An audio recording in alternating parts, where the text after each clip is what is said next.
And welcome, ladies and gentlemen, to another awe-inspiring incremental installation of the Arcane Archive presents Cautionary Chronicles. Yes, we are back once again because it seems like you guys just seem to like it ever so much, you know? And we, of course, do in our own special little way, as we just are gluttons for punishment, you know, I guess, because we're back again. But this time again, we're still trying to keep with the theme of last time and keep things, you know, a little bit lighter here or there. But maybe with a little bit of a smattering or a mix with some more somber tones here or there, you know, to keep things nice and fresh for you guys. And also so that we don't overload on just unmitigated cringe or depression and rage at any given point.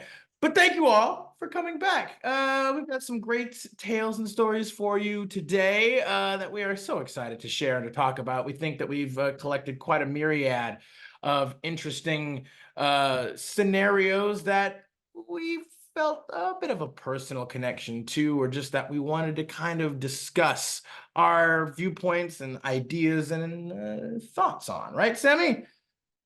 Yeah, I mean, we got a good mix. Some of these are, you know, like legitimately bad things or cringy things, and some of them are just like, I want to talk about this. Not necessarily a shot at anyone or, you know, a big deal, but something that we as players and DMs would like to discuss. Yeah. Hey, stop it, buddy. But that being the case, you know, let's go ahead. We won't keep you guys in suspense for too much longer overall. We will just say off the top, as we like to, if you guys are here supporting the channel, we appreciate it so much. You know, be sure to leave a like or a comment down below. Subscribe and share the channel if you haven't already. Again, any amount of support is incredibly helpful and appreciated by us here. As always, and we thank you guys so much for enjoying and tuning in as much as you can. That being the case, let's go ahead and just dive right back down into the archive, right? So, our first story of the day is titled, Brace Yourselves, Cringe is Coming, by Killis Mirror, I believe. Okay, it's not quite a horror story yet, but I can see where it's going, so I'll keep y'all updated. So I just joined a different group than my usual barrage of dice rolling amigos for a game at a local gaming store. Never played 5e before now, but so far it seemed pretty straightforward and simple. The GM was helpful and we made my character, and simple system or not, I decided to make a lighthearted, non-complex character. A human fighter with a flair for exaggeration. A former soldier who never really got into the thick of battle and instead was unlucky enough to keep showing up after the fighting died down. He now suffices to be snarky and overstate his role in major battles, and generally as a chill guy, just looking to make a bit of a name for himself for real at some point. Now, my first flag was when the GM asked if I was sure I didn't want to spice up my character a bit more, saying everyone else had made some rather more unique characters. Well, that just made me say, yeah, actually, if everyone made something more grandiose, then I think keeping my character more grounded will be fun and a decent balance. And boy, was I right. Game began and the GM gets introductions out of the way. Karava, the elf assassin who plans to avenge her father's death and fix this accursed world. Oh, that's Elwyn, I think that was the spelling, son of a god and one true king, betrayed by the kingdom. He actually never really managed to specify a specific kingdom specifically, just that it was the kingdom. And finally, Nightingale. Yes, a cat man thingy, born to be the ultimate warrior or something. Still blurry on much of the details regarding him. And of course, last but certainly not least, me, Jim Esteva. That's about it. I know, right? I love that part so much when I read that. I was like, dude, this is absolutely phenomenal. For the record, they all declared these things as introductions in character. And I thought this was an ironic thing, and I'm not sure if they're 100% serious yet. But hey, that's it definitely serves as an interesting introduction for sure. They're all wearing black or red or have some habit or other about like flipping a coin all the time or kind of brooding silently, or in Catman's case, meowing or hissy. And they are all super dark and brooding all the time. Now, at this point, I realize that I can have fun with this. So I go and introduce myself and say, "Oh, hiya, folks. My name's Jim. Oh, well, golly, with all this black, I'm thinking I may have missed a memo or something, fellas. Should I get a new outfit to match, maybe? I sure don't want to stick out with all these stripes now." Dude, just, My such. immediate, my, have you ever seen that guy who makes content about being from Wisconsin? I think so. The I've dude just heard of him, the yes. white dude, Charlie, I think is his name. Oh, like Yeah. just Oh, man. that Oh, whole boy. vibe of like when he meets someone from LA or from another state or from Boston or whatever, and he's just like trying to be nice and doesn't understand that they hate him. Like Oh, goodness. that's what I immediately was like. I mean, that I knew, like, as soon as he said he was There, gonna have guys. fun with this, I knew right away that this was the only possible like decision you could make. Like, yeah, absolutely. Hit him with like, the super nice, just like Oh, hey. yeah, Canadian or like Middle Eastern, or not Middle East, sorry, Midwestern, like A very different character. yes, indeed. Midwestern accent and just nice and stuff. Like, oh, hey there. How are you? You're doing good. Oh, wow. You guys are looking mighty intimidating there with all that black and red and all the I sharp brought edges you got leftovers there. from home if you're Yeah. hungry. Like just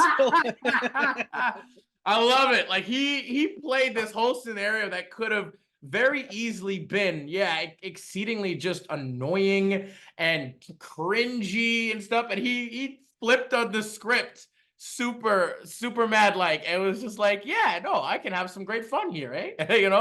Uh he does say though he'll keep updating as things progress or give a full synopsis if it gets really bad. But the cat person's player wouldn't talk to him after he spritzed his character with a water bottle for hissing at him. wonderful. You'll love Uh, to see it, man. Edit. Realized maybe this could use some clarification or at least some context. The DM did seem to intend the game to be a more simple, more upbeat romp. The game's only supposed to be a few sessions, apparently. And in addition, he told him today that he needed to have a talk with the godson player about his history and that he cannot be the real son of a god, or if he is, he will get no boons for it. He apparently didn't clear that. Edit 2, the game is starting at level 2, so he doesn't think that there's a lot of wiggle room for super powerful backstories. The elf assassin player, however, seems chill though. Actually did get a chuckle from the spritzing thing. I do hope that that we can get along, honestly, and if not, well, the game will be short. I like this one because this person doesn't seem to really He gives be zero bothered Fs. by it. He gives zero Fs. He's literally he's rolling with the punches, and I think he did an amazing job of turning this potentially kind of train wreck disaster of a game into like an absolute hilarious memory and story down the line. Yeah, I do. So I find this interesting. There are some comments underneath it. This one kind of tinges me. I think I could be in the minority here, but I think you have the potential to be that guy to this group. They Yeah, obviously have a right? dynamic they are comfortable with as a group, things that are sort of dark and epic feeling, and then you hop in with something completely opposite. Now, some blame lies with the DM as well because he should have revealed more info to you during your character creation, other than asking if you wanted to spice your character up. It sounds like Nightingale is playing a character with a Dark Warrior concept, and then you spritzed him in the face with water. Ignoring you is a nice response. I think the best thing you could do at this point is say you are not sure you fit in, or make up a character more in line with the group. Some people like dark, brooding settings. So I mean, the OP sure. responded, I thought so too and was worried, so I checked with the GM what plotlines I wasn't aware of so I didn't step on any toes. Apparently, the Son of God MC syndrome stuff was way more than he was putting in the game. Not to mention, I don't think level 2 characters tend to have the kind of importance to them. Though maybe that's just my usual groups. The game's supposed to be a short one, as it turns out, and he kind of said they can make whatever as long as they know the plot revolves around this one dungeon. not their individual plot lines. He did tell me that the Son of God guy didn't clear that bit with him, nor the Kingdom betrayal thing. Wouldn't say if he talked to him yet, though, and I don't want to push. So, like, as much as I'm saying, like, yeah, maybe going this far outside of it, as funny as it is kind of disrupting to what they obviously already have going on here. This is on the DM Well, more yeah. so because Well, I like was. low key the DM knows what everyone made, and like I don't know, I've played in games where like someone brings a new character in or whatever, and they completely disrupt what the rest of the Mhm. group is doing, and I wish that someone had just talked to that person before they made their character and been like, hey dude, this is not gonna fit. um but that's not always a bad thing. There is such a thing as like, not necessarily the comic relief character, but like every game you play with somebody, there's always the one character that's Oh not yeah, necessarily there's gonna be a there's person who there's the like, odd man out, yeah, like you like said, the more comic relief or the jokester, jester. or just like in a game where everyone's all dark and brooding and mean, you need someone You who can need get to you, undercut it with a little bit, you need a character who can get you a decent price at a shop Yeah, or get you rooms for their weekend, and you know what? you need a Honestly, face. You need the face of the the party. three of these other people do not strike me as people that are going to be able to interact with anyone normally ever. So No, not in any real maybe way. as they play, your character's over the top niceties might take the backseat a little Balance, bit. But maybe. like the reality is, like, there's nothing wrong with that introduction. I find it hilarious. Now, I could see being one of these players that played the dark and brooding thing. It's obviously that there's a little bit of main character syndrome going on. I mean, there's a Um, lot. It's like all like, three, or at well, least the so two of them. I don't know. The elf assassin and the cat guy, I know the cat guy sounds cringy, but there is tabaxi. No, Like there that's are. not the worst thing. I I mean, think realistically, the elf assassin is a very real, very common trope.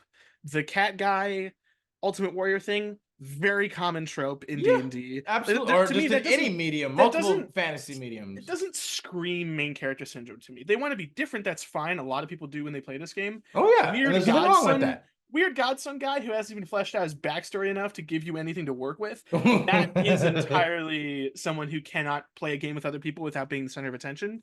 I mean, Um, maybe. I mean, it's not. It's also not an uncommon trope for a character to be the son of a god, or like yeah, but do you the announce sire that or to the whatever. first time you're meeting people? Do you go, "Oh, my dad is God"? Like that's like getting mad at someone and telling them my dad works at Nintendo when they beat you in Mario Kart. It's not Yeah. like Mhm. it's pathetic. It's not really, it's not really entertaining He or was helpful. betrayed by the kingdom. Kingdom. That's what We I don't mean. know Like if you're what gonna kingdom, but the kingdom. that's what screams main character syndrome to me, is that you can't even put it together. You just have this idea in your head and you will portray it no matter what. So I good was luck. gonna say too, Um, yeah, like I'm that. glad this is a short story. I'm glad this is only going to be a couple sessions because I can't imagine playing I these mean, people is like very this, fun. it's definitely clear. Like even the one of the other comments says it too. Is it's like the most of them definitely heard the whole they can make whatever they want part of it, and nothing aside from that. Like it's like they all clearly kind of took, again, you give them an inch, they took a mile, and they all really kind of ran with it to give like their most, maybe like uber over the top kind of concepts or ideas, and didn't necessarily run it by the GM. At least most of them didn't. Like clearly the godson or the godspawn one did not clear that or say anything about that to his GM, which is, yeah, a clear huge red flag where it's like you can't literally try to fabricate your own whole thing without working with the GM. It's literally the GM's world that you are like playing in. You cannot just arbitrarily start creating shit all on your own. But I mean, in regards to it, like, yeah, I agree, Sammy. Like a lot of even the tropes, all three tropes, they are tropey. They are a bit cheesy and even cringy. Like, at least the way that they are being portrayed here. But they are also not necessarily uncommon or even just objectively bad or No, negative. like you could make all of these Yeah, tropes all of could these make an tropes, interesting and character. there's a reason why, because we have seen them used well before in the past. We Yeah. have seen them used to great effect in terms of character building, storytelling, all that stuff. And that's why they are tropes, and that's why, because people do like them.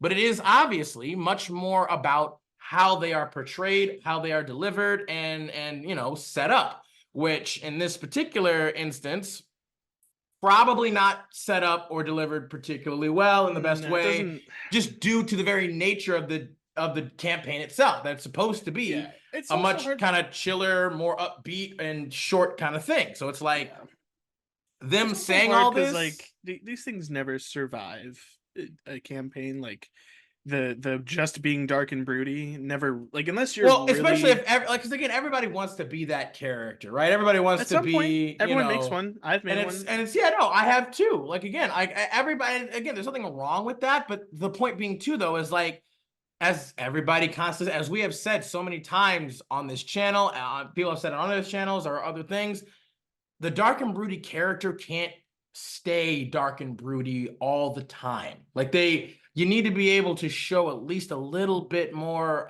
more dimensions to that character. They need to Yeah. also be able to work with the party is the biggest thing. You can't have them be a true like lone ranger, lone wolf thing forever. Like maybe again, if they're a rogue or they're a ranger or a monk, they can like, they can scout off ahead, but they can't start just doing things by themselves. They can't just Yeah. like, I'm going to go on a solo adventure now. It's like, no, that's not how that works. They do have to Yeah. have some Like desire or need to work with and stay with the party. even these like lone wolf get it done myself characters have these moments of compassion. Yeah, It and doesn't necessarily have to emotion. be, it doesn't necessarily have to be comic relief. It doesn't necessarily have to be being nice on the outside.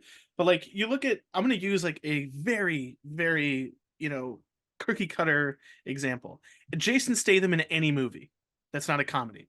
So any action, primarily action Jason Statham movie. I recently watched The Beekeeper. It was, Ah, I mean, it was a yeah. Jason Statham action I was movie. gonna say it's a I would Jason have, Statham like, to be action movie. fair, It's very clear I cut. should have just watched Crank again. Or But I thought, Transporter. Just watch yeah, but I was Transporter. like, but like this guy kills people and it's bees. Yep. No, I mean it's yeah, it's But like he killed people because someone bees. this whole thing. I was a retired secret agent. Yeah. I murder So people, whatever. spoiler alert for Yeah. Beekeeper, Oh kind my of. god, because anyone watched it. And the whole reason he goes on this rampage killing all these people, bad people by the way, Of was course, of because course. someone he knew that he like stayed on someone's property in the back keeping bees. Yeah, she was a very sweet like Older lady lady landowner that got all of her and money taken by an internet scammer, and he and found them and killed all she of them, and it was committed awesome. yeah, she committed, sewer slide. So Yeah, uh she had her life ruined by these people yep. and was no longer around, and he met the woman's daughter, All and that then stuff. proceeded to And he just went do on, Jason yeah. Statham He things. he he just But he went on the revenge path, here's the thing, right? The reason for doing it, the reason he was so angry is because he had compassion for this person that he cared about. Did he show that he cared?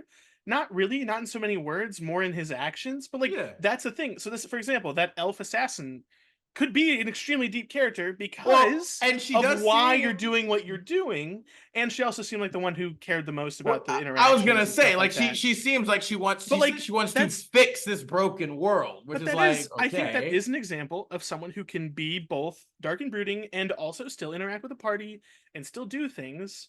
Like, I would Yeah. say edge more towards Keanu Reeves because he has friends and he laughs at things. Yeah. But like Jason said, like it's a perfectly fine way to play a character as long as you still talk to your party and you still do things to help the party and not just yourself. Um, your reasonings could be where your compassion comes from, not necessarily just the why you're there or whatever. But I don't know. I feel like you could still do that well. It's not cringy. It's not gross. Just don't make it everyone No. else's problem. Well, yeah, well, again, like don't make it a like conflicting thing with the No. party. That's where it starts to get up. Like, like I also hesitate to say that because it's like again, as we say, it's not like you cannot have inter-party conflicts, right? It's not impossible, but it can But be tenuous, it can be fragile, it can be delicate to try to do that stuff. inter-party conflict only works when you have a cohesive party. Yes, So exactly. you can't always be on the outside and then cause problems and be like, but we like inter-party conflict. No, Exactly. you have to be part of the party for inter-party conflict to mean anything. It is important to be able for your characters to establish legitimate emotional connections and attachments to one And another, that's right? why that conflict means so much. Exactly, because someone that you care. thought you cared about is doing something fucked up that you don't like, or is doing something that you're not or okay is doing with. something that conflicts with some of your morals or your beliefs. Yeah. You still care about each other though. And so the whole point of it is trying to work towards a mutual like resolution in order for you guys to still be able to, you know, do what you guys need to do together and work together, because you do care about each other and the relationship and the friendship. I respect the person that fights by my side. I might not agree with what they're doing.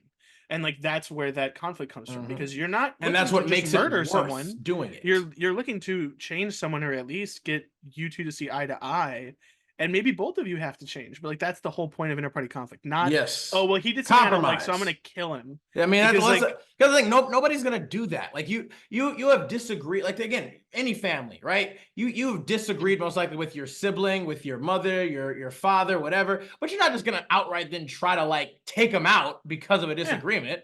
You know, you're not, at least most of the time anyway. I certainly hope not. Like you might even say stuff like that. You get into argument, you get into arguments, but it's like, tell me in the comments the time you tried to kill a family member because you had a disagreement. Yes, give me like full name, date, where you live, like all this stuff, please. No, we're not going to use it. Yeah, we're not going to do that. Just I'm thinking of starting a true crime podcast, and I need things to talk about. So, hey, no, but like my first true crime archive, Arcane Archive. Yeah, it's true crimes at the Arcane Archive, but in D&D. Yeah, in fantasy.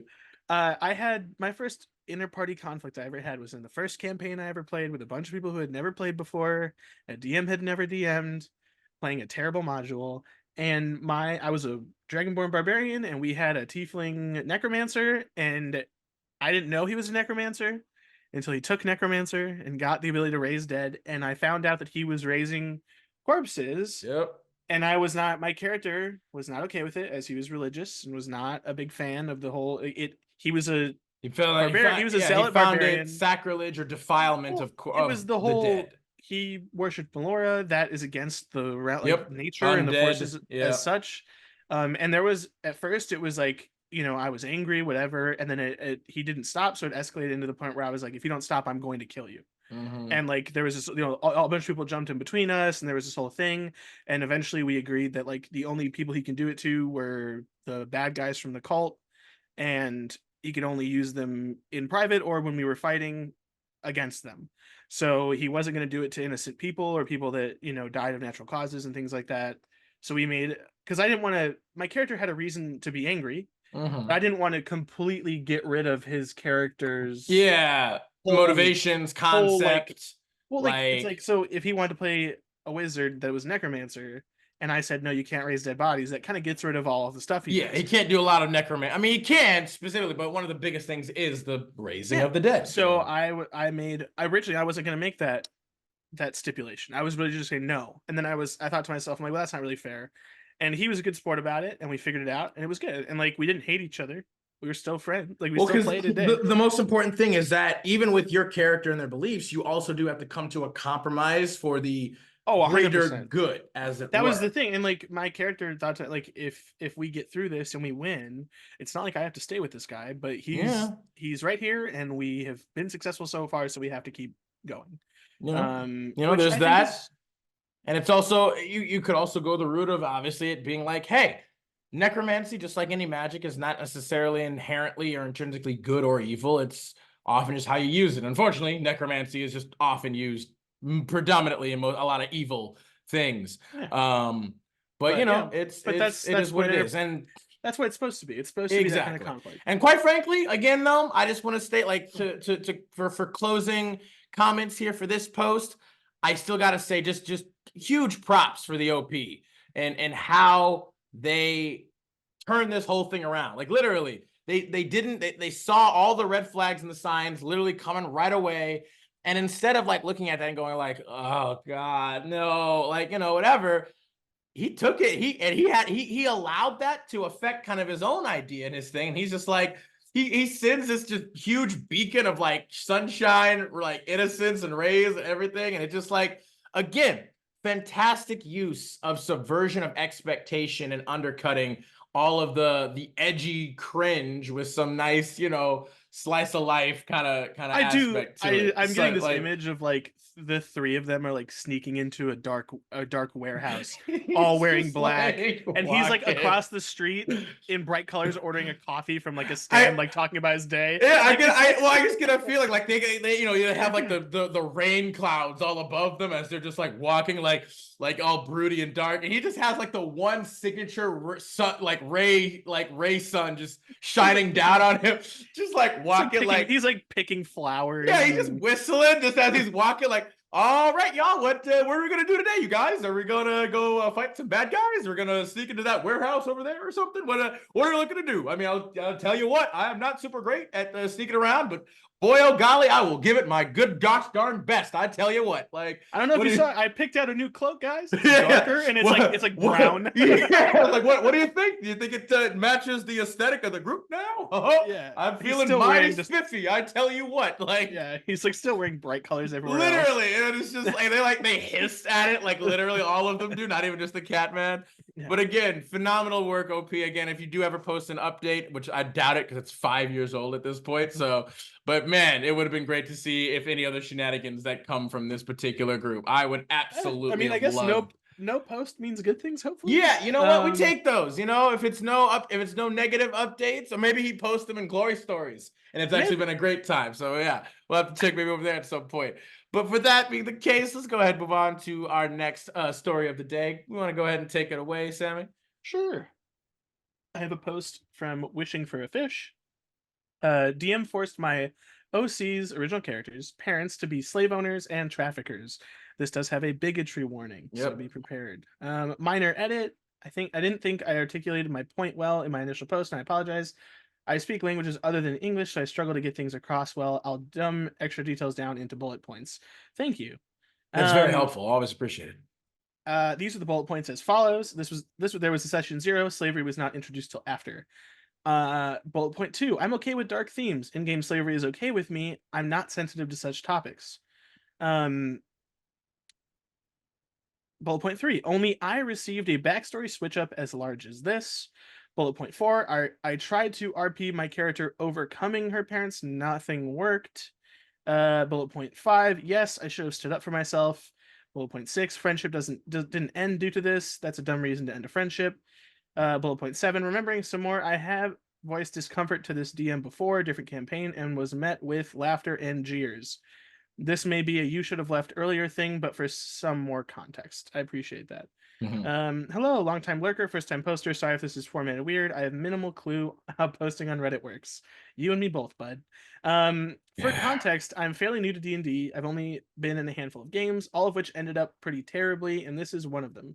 How I left this campaign isn't really relevant and boils down to a lot of friend group fuck-ups, so I'll expunge a good bit of unnecessary details. I'm also really bad at saying no, especially since I'm new to D&D. DM was also a very close friend of mine at the time. For character context, my character had parents who were politicians and did corrupt political things such as extortion and blackmail.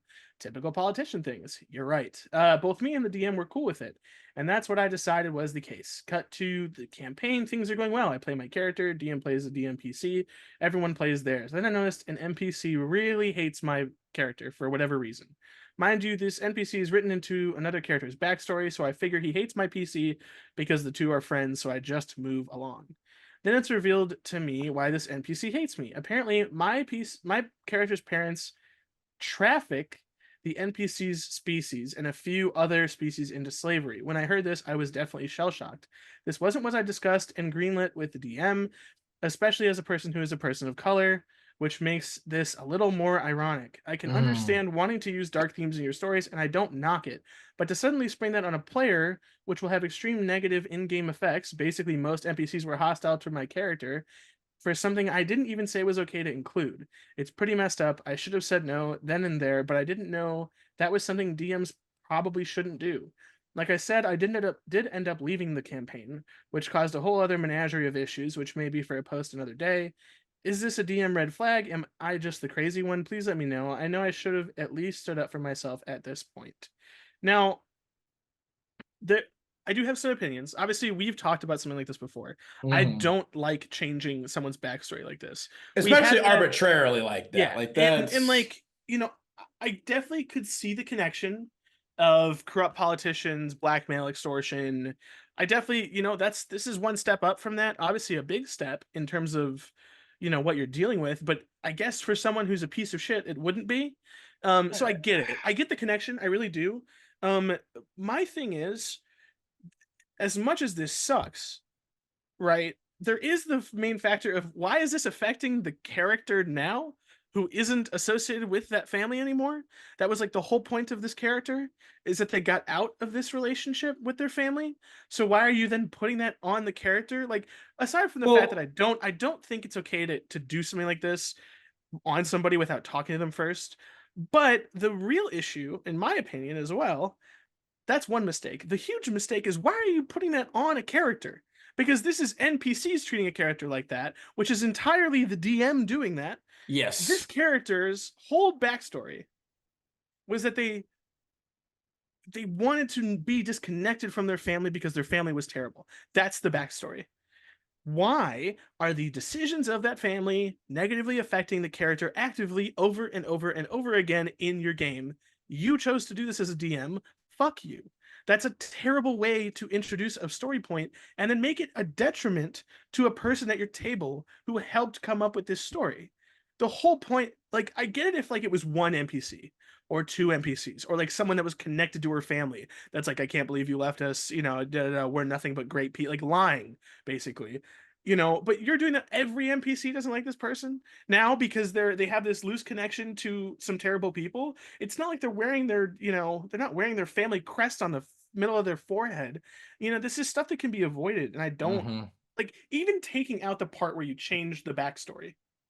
Take that part out. Say they didn't tell him, but like they were okay with the backstory change because that happens. That's just gonna happen sometimes.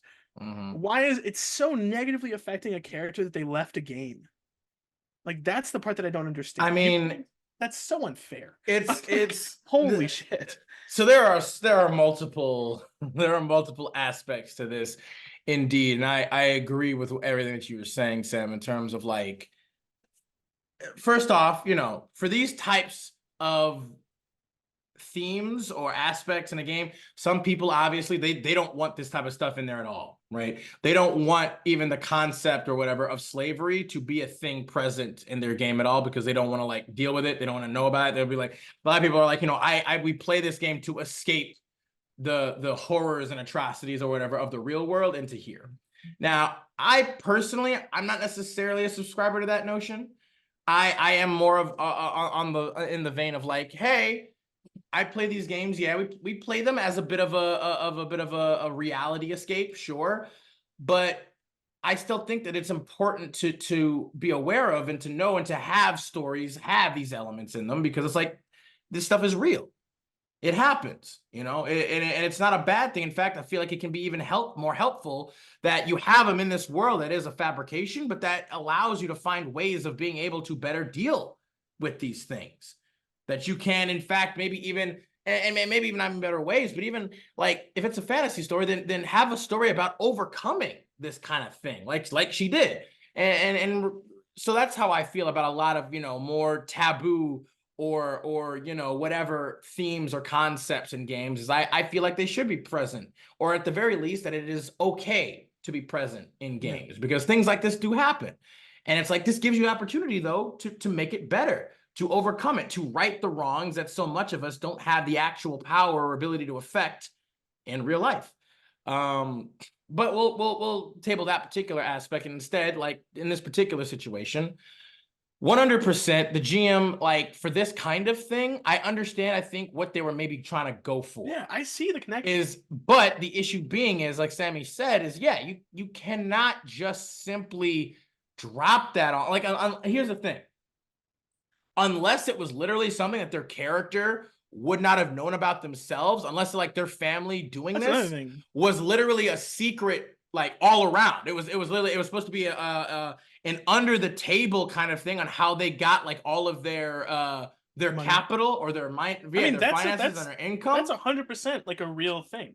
But if That could that's the totally case, be yeah. a But story if beat. that's the case, then first off, this shouldn't be a thing that like everybody, all the NPCs just somehow know about and are now like, it should be a surprise to every, like if it like comes out like out of nowhere, we're like there's like, you know, the town crier, or like, you know, newspaper articles or whatever, however you get information across the world, like this should be like a sudden shift in thing that has happened, that's like, oh snap, your family was like, and maybe that would then maybe give, you know, people might not then be aware that she maybe wasn't as a part of it, you know.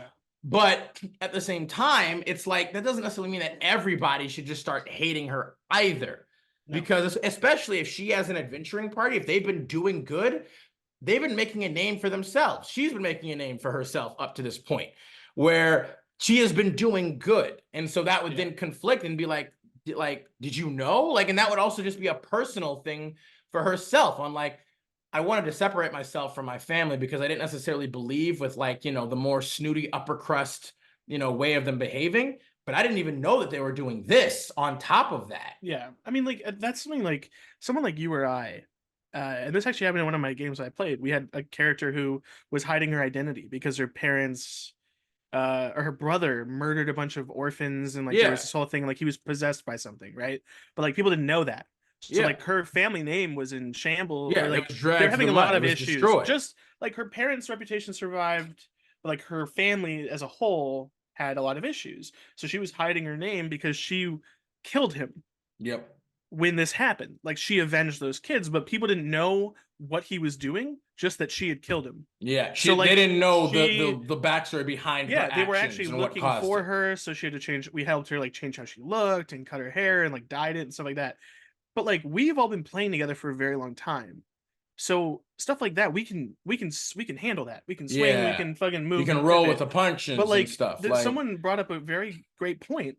People here are overlooking the fact that this change made it very hard for OP, who was a new player, to be able to role play with NPCs. Yeah, and because that's the biggest thing too, is like the OP even states themselves that they are okay with dark themes, in-game slavery, all that stuff. They're not sensitive to such topics, but the fact that not only was this like propelled on them, not again as like a sudden world surprising thing where everybody just now found out, but where apparently everybody in the world but her seemed to know this as an open knowledge, and then are now treating her bad for it. And you have to ask yourself, you're like, okay, well, is this like a different country she's a part of or something? Like what? Like my other problem is like, you know, she responded to this person saying, I was not announcing my name.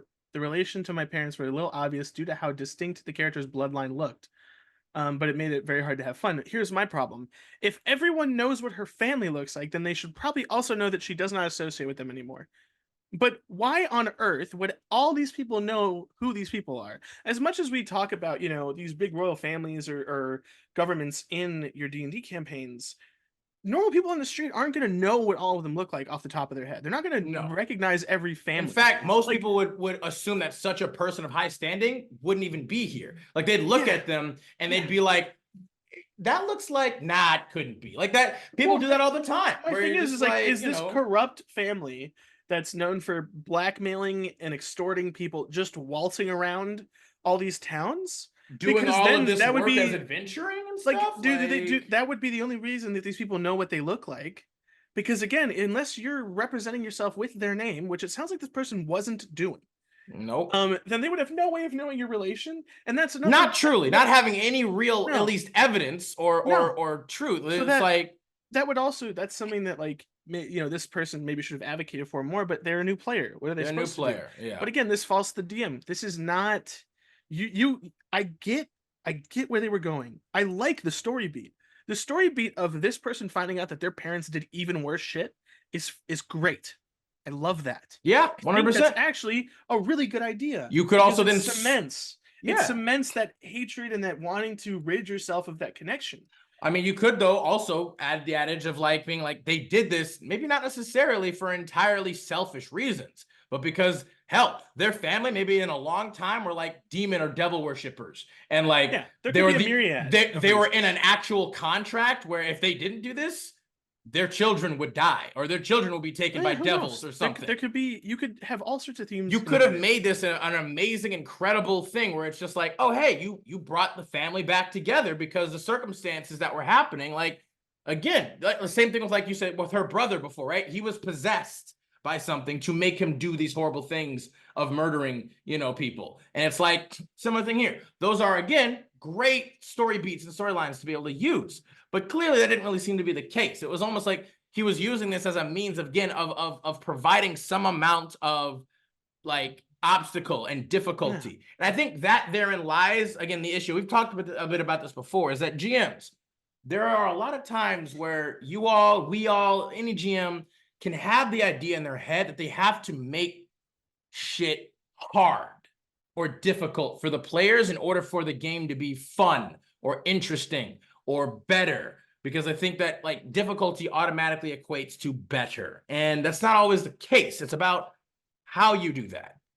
It was definitely antagonistic. Yeah, simply doing this, like this is just straight, like Sanders, antagonistic. It's literally like you're just picking on this player right now. You are giving them literally almost no means of being able to interact with the world that you've created at all. Like, how do you expect?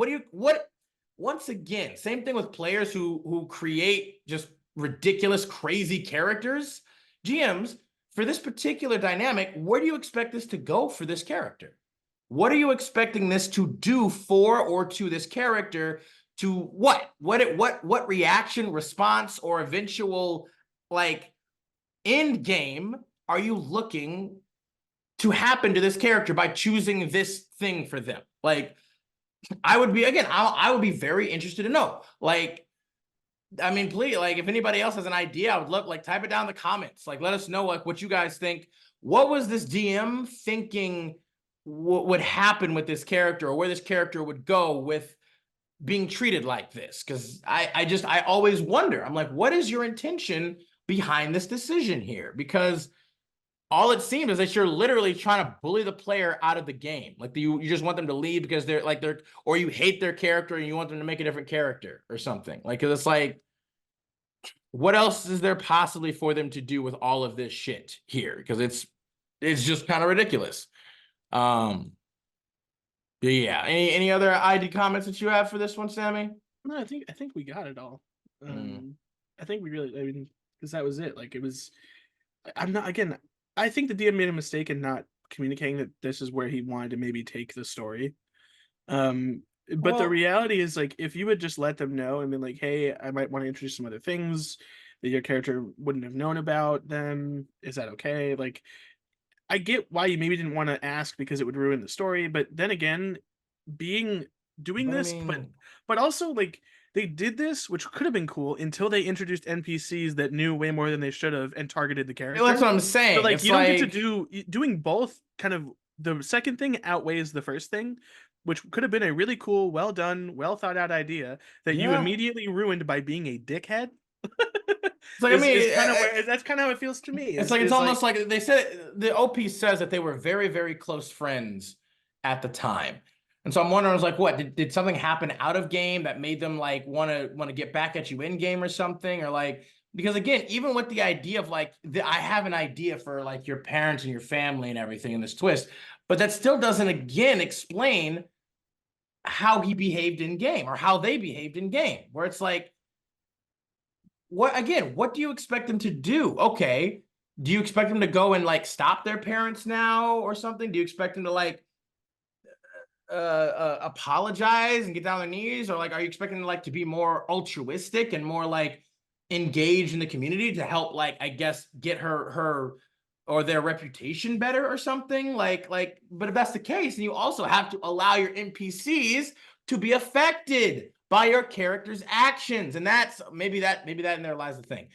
People, players, GMs, audience, acolytes, apprentices, if you are GMing, I think one of the biggest aspects that can make your game a cut above the rest in any way, shape, or form, let your world be affected by your players' actions. Specifically, your NPCs. Again, reputation, right? These people are doing some pretty crazy, amazing things. Let that reputation spread. Let people start to treat them accordingly based off of that reputation.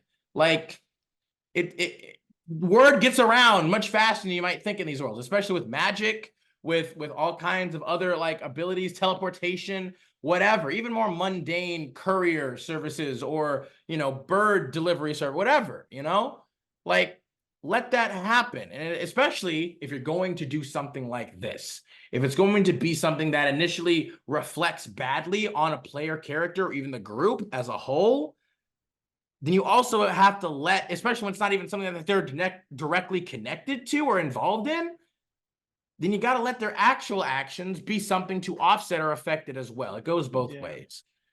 But you know, it's just so unfair to do to a new player. yeah, especially like if you're an to a new experienced player, you can kind of work with this and make it into something, or at the very even, least, talk even if to your it's GM. antagonistic. Yeah, but this person was not prepared for it, and it's not fair to them at all, and it is a shitty way to, like, again, be further introduced to the thing. And it's just like, yes, it is 100% a red flag of the GM, and maybe it's not necessarily a red flag and like he did this on purpose, but it is a red flag that maybe this GM is also kind of new and didn't know how to really effectively apply this concept to their game in a fair, fun way.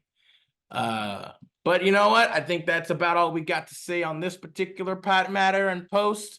OP, if at all you find this video at any point, again, we are sorry that happened to you, and we hope that you were able to find another game or another thing, and that this didn't turn you off from the hobby too long or for too hard, and that you got an actual game that was fun and engaging.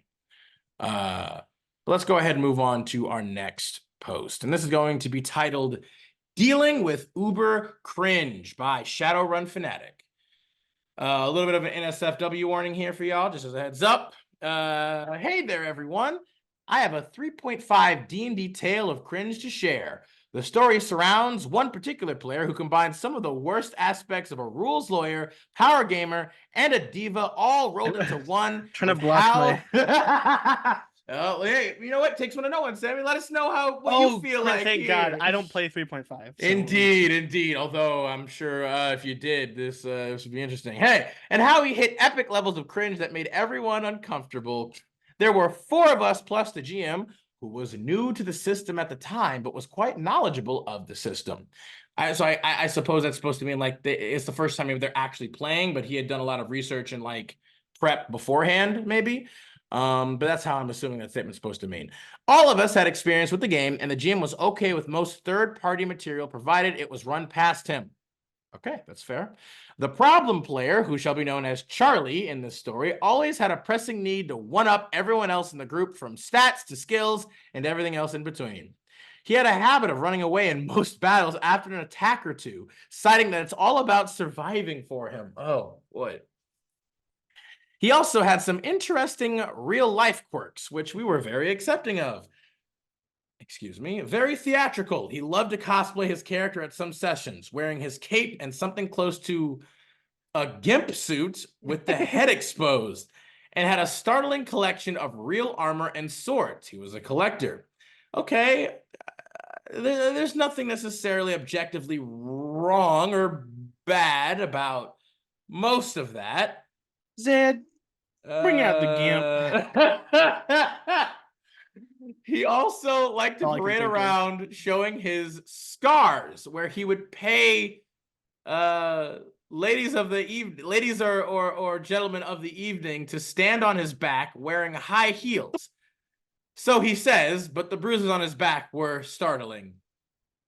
Yeah, no shit, dude. He spent his days working in a care home caring for the elderly, but kept both halves of his life quite separate.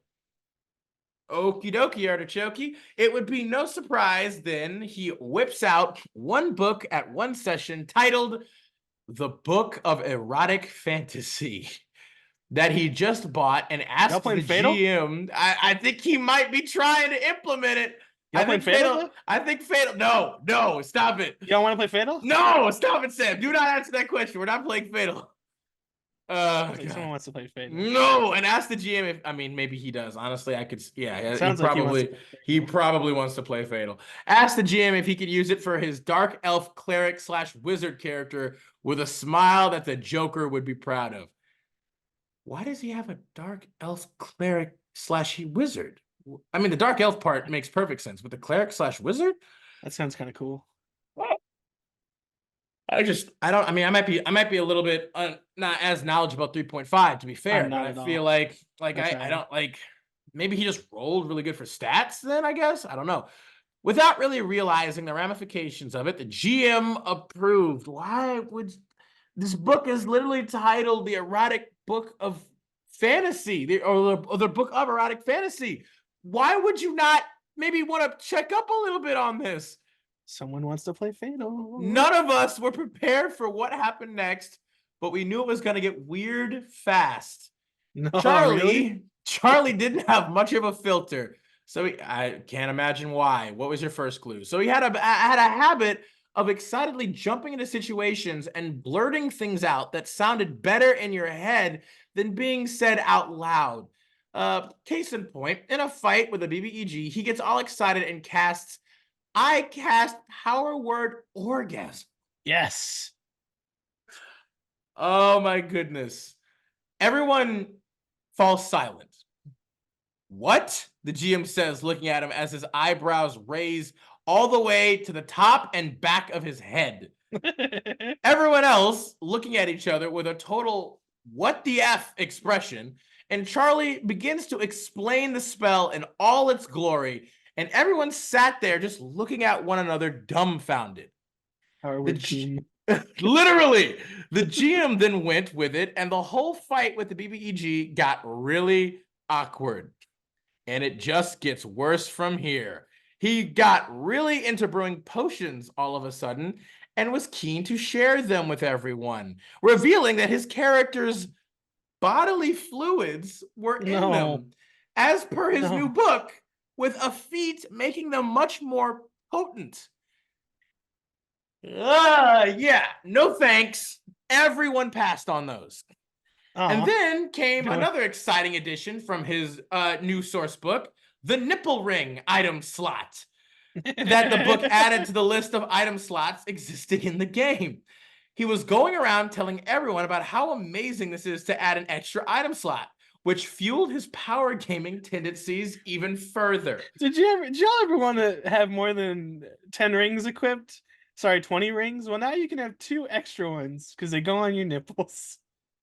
This dude should have just played Fatal. Oh my goodness. I'm sure he was getting around to probably introducing to this. This is the gateway book to Fatal right here, Sam. It's the Okay. Fatal gateway It's drug. the Fatal gateway drug here. Okay. That's We were rough. all starting to feel the game was taking a sharp turn down a very murky road.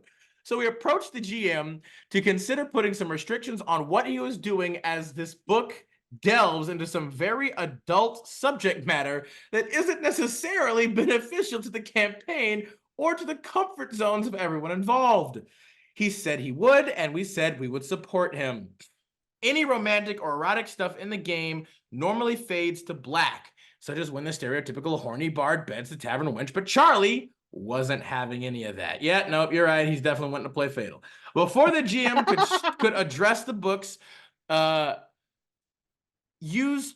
could address the book's use, excuse me, Charlie was wanting to role play through an entire scene of him and a captured bald-headed tiefling bad guy we defeated, and got unreasonably angry when we kept giving him the timeout motion to fade this scene to black.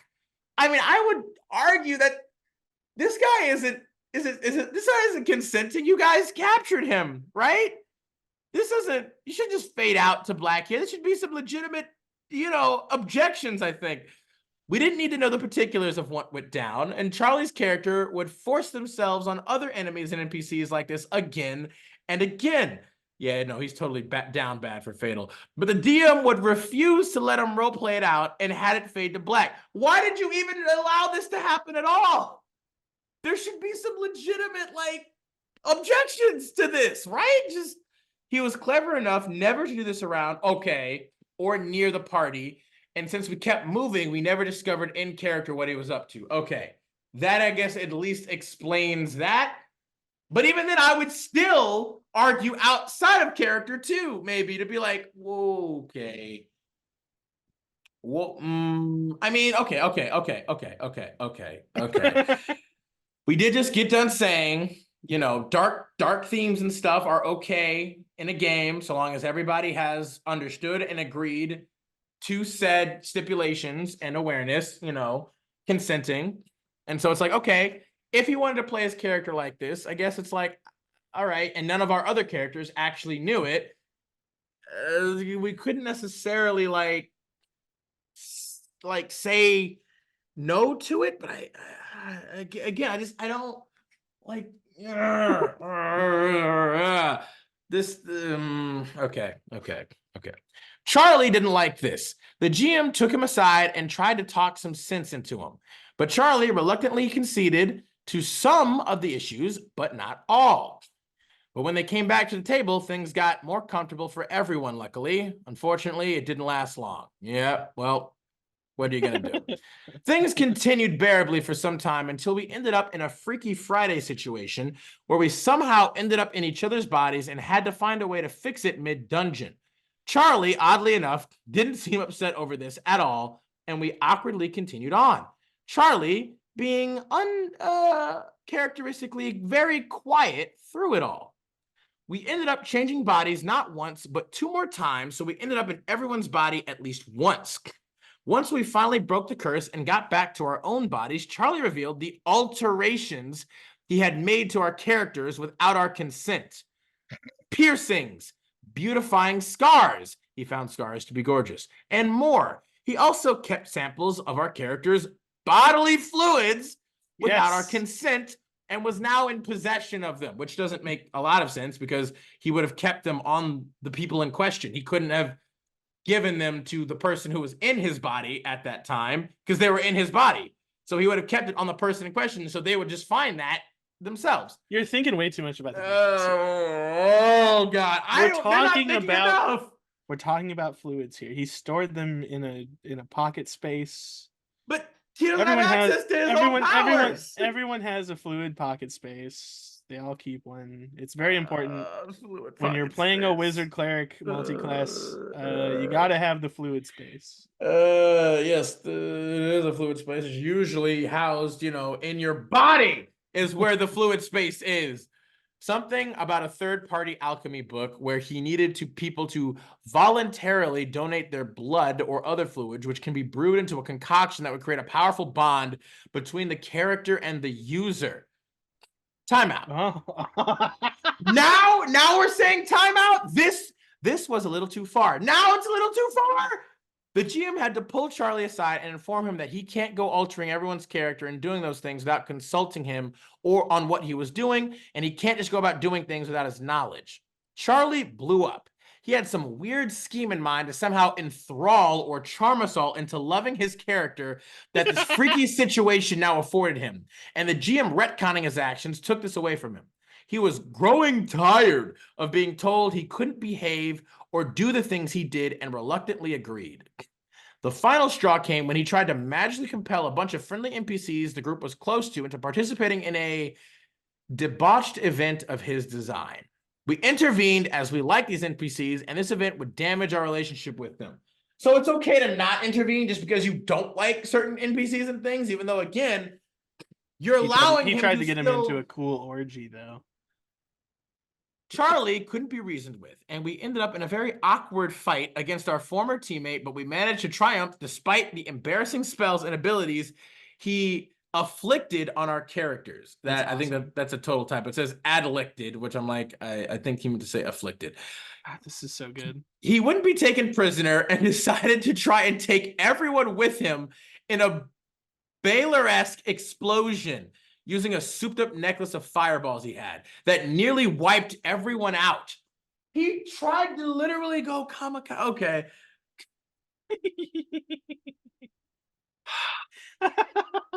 He stormed off when we survived, albeit barely, and couldn't be reasoned with. He cut off all contact with us, and we never heard from him again, though we did hear he went to another group and tried to bring this stuff into that as well. This book of erotic fantasy that was basically his favorite book of all time now. But they didn't let him, and it went south from there. Our GM became much more vetting of all third-party material going forward. Yo, you think? And we never had any more situations like that again. I helped Charlie resolve whatever was going on with him. Gaming was a sort of outlet for him to live his desires, it would seem. No shit. And it was becoming quite unhealthy towards the end. Towards the end, it was already unhealthy to begin with. He became more comfortable with showing you it as time went on because he felt like he had a stake in there, right? He had his foot in the door, and you guys just kept letting him inch more and more in there with his gimp suits and his ball gags and his whatever. Like, come on, man. The moment he started to literally try to be like bad guys or enemies, well, like, yeah, that should have been your like everything else before then is like, okay, maybe he's just, he's being a little bit overtly sexual and whatever. It can be a funny little gag if he's not actually hurting people, I guess. Like the quintessential just like, sexual promiscuous, oh my, kind of, whatever. Sure, fine. But the moment he literally starts to try to forcefully force himself on any character, I don't care if it's a bad guy, so to speak, there is no reason for that. It'd be one thing if it was like a torture thing, right? He's like, oh, he's going to torture them, which could be, morally ambiguous or flawed, and you can like, whatever. But there's no reason for the sexual aspect of that, except to just be a weird effed up person. Like, stop it. Stop it. Get some help. Like that should have been like, and literally, yes, the moment he literally brought in a book titled Book of Erotic Fantasy. Like, why? Why? What that's is the that? other thing. That's the other thing I don't quite understand is Why? how you let it get to that point. Like you saw what he brought. Like, why would you incorporate this? What about this book would you want to incorporate? This game isn't deliberately supposed to be a like NSFW, highly erotic fantasy thing, right? You're like it's not even like it's supposed to. It's a 3.5 game. You're not even necessarily supposed to be like freaking like Vampire the Masquerade, right? Vampire the Masquerade is kind of supposed to be a bit more overtly like, sexual and erotic and things because of the whole, concept or theme applied to vampires or werewolves and other stuff like that. But even there, that would still be a weird addition even to Vampire the Masquerade or World of Darkness. That would still be a weird one. Because it's like, I do really like Power Word Orgasm though. Power Word Coom, yeah. Power Word Coom. It's hilarious. Which they totally missed the point on that one because it could have been Power Word Coom. Yeah, which is hilarious because again, like literally one of my games, like they try to use that spell sometimes. It's a joke though. They don't actually do it, but they literally have brought up in like some of their previous campaigns. Sounds like you don't have a super fun party. They still it's a meme. Power Word Coom absolutely is a meme at this point. And it can be funny, but like not an actual practice. Come on, man. Like why? Just why? Okay. But you're gonna Power Word Coom right in front of my salad. Like, good God, Sam. Look, like this. I mean, at the very least, like this is clearly a bit of a problem with the GM. The GM should have vetted this much earlier. I don't understand why he just decided to allow it all willy-nilly without reading anything or knowing anything about the book at all. I don't even know why from the title alone he was just like, yeah, this is totally fine. Let's do it. Like, what? Why? Also, did you not get hinted by the fact that he showed up to your sessions in a gimp suit? Oh, like, not to kink shame, like you can totally do that in your own. I mean, and to be fair, they said it was gimp-like, so it wasn't necessarily an actual gimp suit. I'm sorry, Adam. Nothing is gimp-like with. It can be, for instance, if it's like he's wearing leather or pleather, it's like okay, sure, maybe it has some zippers all around here or there. It's like okay, suit. It might, maybe is it spandex and tight in weird places? It's a gimp suit. I mean, if it was a real gimp suit, I feel like they would be even more like they would actually be really uncomfortable. But it was just like, oh, he's the only thing that was missing was the ball gag. He specifically said wearing his cape and something close to a gimp suit with the head exposed. Look, So all I'm saying is, dude showed up in a cape and spandex, and they went, "Yeah, this is perfectly normal." I mean, he literally started saying, like, he was showing off his Starling collection of real armor and swords. So it was like, okay. You couldn't have worn the armor. He's eccentric. And he No, likes to parade around showing his scars. I mean, that again, what I said still stands. where he's literally You had every opportunity to know that this guy was going to do weird shit in your game, and I you just said, don't even.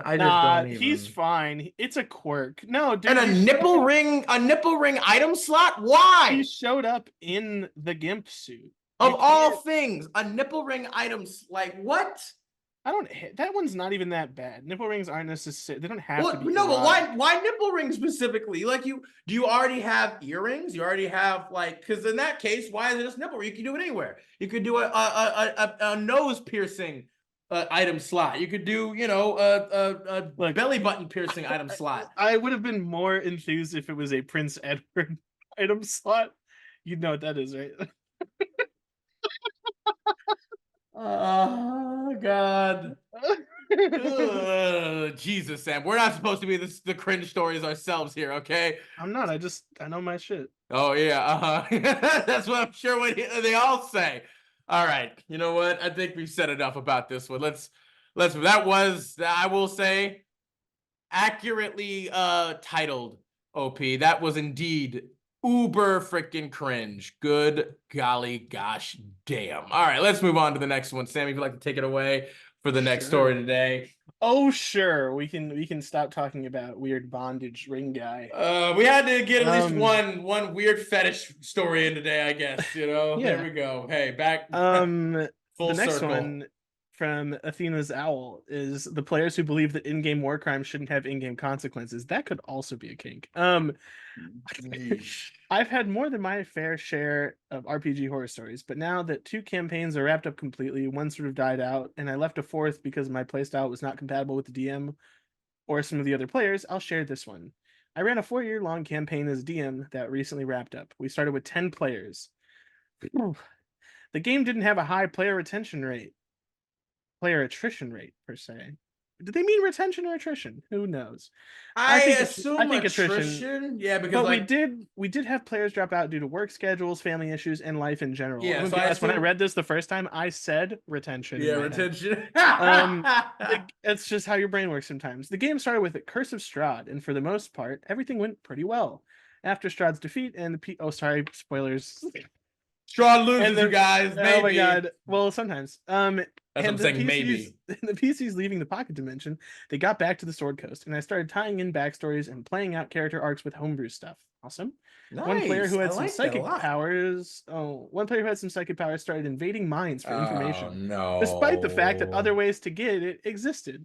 Notably, she did this to a PTSD afflicted cleric of Kelimvor, who watched his best friend's lover and siblings get torn apart by a massive horde of undead, and then forced alcohol down his throat when he reacted negatively to this. Ooh, this character spent the rest of her arc being hunted down by paladins of Kelimvor for this. Yeah, that's exactly what would happen. Yeah. The other was a mage, who threatened a pair of ancient white dragons for casting fire spells in their cave after making friendly contact and later getting trapped in the cave by an avalanche. His reaction was, I'm going to hold an action to cast an 8th level fireball at their hatchlings. This was after having a discussion about how these 6 hatchlings were identical and that there was some weirdness going on because the twins, triplets, etc. I don't care about this part. Basically, there was some weird dragon stuff going on that was meant to be a plot hook that they completely ignored. Then the psionic one used a skill to switch places with the threatened mage, and he gets trapped, angering the dragons further. So basically, he threatened to kill a spawn of dragons. Needless to say, their faces started to appear on wanted dead t-shirts and posters. I love the idea of it being on t-shirts. I was thinking that too. It's a very interesting twist to it, where people are just walking around with t-shirts of like, I just thought this was so like sporty and interesting. Like, look, with a massive guys. Hey, it's so easy to make. Wow. There's some dudes there's some dudes screen printing in like a shack back behind his house. I mean, so it's the best way for a bounty hunter to be able to always accurately compare bounties. I love that. Wait a minute. Yeah. The mage doubled down when the dragons tracked him down to a ship on the water and attacked. He teleported away, leaving the rest of the party to deal with the dragons. When they were eventually outclassed and overwhelmed, and the paladin walked away in anger, refusing to protect them from the consequences of their own actions, they agreed to a trial, where they were punished by Kelemvor himself in a way that limited their magic and abilities. One left the game the next session, never to return. The other suffered a character death and decided he was done because he felt unfairly targeted by the dragons and others he offended. We finished out the game, but these incidents left a bad taste in my mouth and caused me to step away from being the DM for a while. I'm going to say this. I feel bad that you feel that way, but you did nothing wrong. I'm going to put it this way. Obviously, we don't know what kind of story you were doing and why that they were acting the way they were. We don't have a lot of context, to be fair. If what they did is what you said, if those are all accurate, then there should have been punishment. And the reality is that if they just laid down their arms sooner, their punishment would have not been this bad. The reality is the psionic thing, albeit like he could have apologized for that. You could amend the bridge somehow. But running away and trying to drug somebody ostensibly not really going to get you in high graces with that. And the reality is, you did that to a cleric who already had issues. Kelemvor, being the kind of god that Kelemvor is not going to just let that happen. Because those are his people, ostensibly. They are. And the second bit with the dragons is, what the fuck do you expect? First of all, they were what kind of dragons? They're white dragons. White. They're ancient white dragons. So one, this wasn't necessarily the best dragon to do this to, because they will chase you down to the end of the earth. They're also chromatic, so unless your DM, I was gonna say, like he just completely ignore. They apparently made friendly contact, which is weird. I would have gone. Yeah, I would also agree. Because they're also canonically kind of the dumbest of all the chromatics, and they're much less open to They're more. But to be fair, they are ancient. They're ancient white dragons, so they've been around for a while. So a lot of them can kind of be exempt from certain more stereotypical aspects. There might have been some parts that were not run the best by the DM here in terms of the way that they chose to go about this. I was gonna say, I don't think the GM is entirely absolved of some faults here. I will say, what would have been a good turnout for this, Adam? Because the reality is, I don't think what they did was necessarily too harsh. I don't think it was. Well, okay, so let's. But we don't have the details of what was limited. This is what I was gonna say. Let's kind of go through all of this, kind of step by step, in terms of their crimes that they committed. So obviously, the first one, they go through Curse of Strahd, which no doubt is gonna start them off in a very dark, dreary. There's some messed up stuff that happens in Curse of Strahd for sure, and it's their whole mindset and mentality is gonna probably be a bit different for how things go in Curse of Strahd. Now, to go from that to then basically go back home to the Sword Coast, which is I love that personally. I'm always a huge fan of GMs or whatever who are able to implement aspects of modules and then turn it into a more homebrew kind of thing too. I love that kind of stuff. That's amazing, and I'm always down for that. And he started tying in backstories and playing out character arcs and stuff, which is awesome. Issue being, of course, one character, the Psionics are always kind of going to have a little bit of issues here or there, especially if it's, although I believe this is 5e, right? Is that what I don't know if he stipulated whether or not it's 5e. There's no stipulation. But so that, again, it depends. 5e Psionics are way better than 3.5 Psionics. Well, they're just less offensive. Yeah, well, Mystics in 3.5 were just fucking broken. But anyway, so this psionic person, again, started invading people's minds for information, which that is a clear, literal, as he says, an invasion of privacy, but which isn't necessarily always overtly bad, depending on who you're doing it to, right? If you're trying to get information from, again, an evil person or an enemy or a thug or whatever, and it's unlikely that they'll maybe be able to tell you unless you force them or trick them or convince them. Okay, yeah. Invading their minds with detect thoughts or other spells or abilities like that is fair game. I don't think there's anything wrong with that. I don't think it necessarily deserves punishment. However, basically trying to do this to a certified, PTSD-afflicted cleric of Kelemvor, who's not necessarily a bad person. In fact, maybe even is even good or wanting to do good. It's you can't just start trying to invade their mind, especially if it's like, I assume, like, I assume probably she used the spell detect thoughts, tried to probe deeper in, and he succeeded, or I maybe even failed to save, but they know about it then. When you try to probe deeper with detect thoughts, regardless if they succeed or fail to save, the target does know that someone just tried to probe their mind at that point. They might not necessarily know who, but they do know that something happened. So that being the case, yeah, he reacted negatively to this. So it's like, she then tried to remedy this by shoving or forcing a bottle of alcohol down his throat. Like, what? Yeah, you are not helping this. Like, if you needed information, and for some reason you felt like you couldn't maybe ask him for it or whatever, and you had to forcefully whatever, like, certainly, literally, kind of poisoning him at this point is not the way to go about it. Now, her being the character having to spend the rest of her arc being hunted down by paladins of Kelemvor for this, that's a bit of an open statement. I don't necessarily like, it's like, okay, yeah, you might want to be brought to justice, maybe, at least, in terms of whatever, like, because she didn't necessarily like harm him, I guess. She forced some alcohol down his throat. We don't really know what happened with that, though. It's like, did she force so much down his throat that he like pass out? Did he get like alcohol poisoning, or did he just get drunk and pass out? Like what really happened there? Again, still not great for her to be invading people's minds all willy-nilly. If she's doing that, that should probably have some consequences.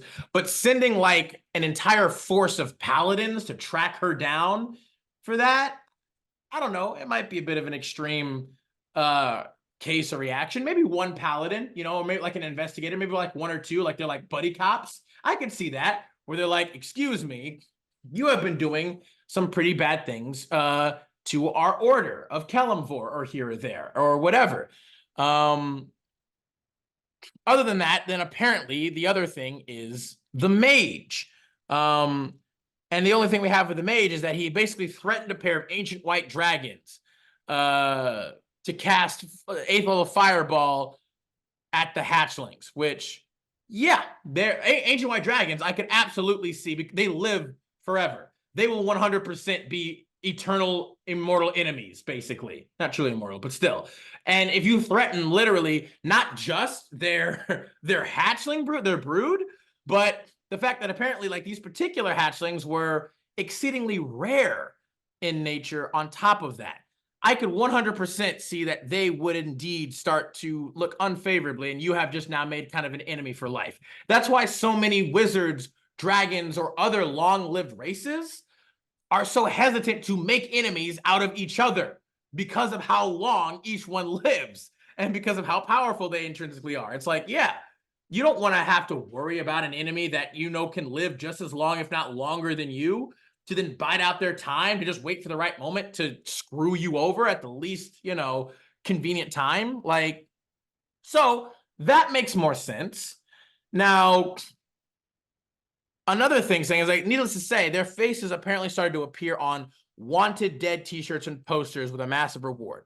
See, now this thing here, from the two instances that the poster has given us, I can't say why all of a sudden they had like wanted poster with a massive reward just for these things. I mean, with the dragons, there would be no wanted poster for the dragons. Like, they would just track them down themselves. With the issue with Kelemvor's, like, followers, it's like, okay, so she probed their mind and then made him drink alcohol. Yeah, not the best.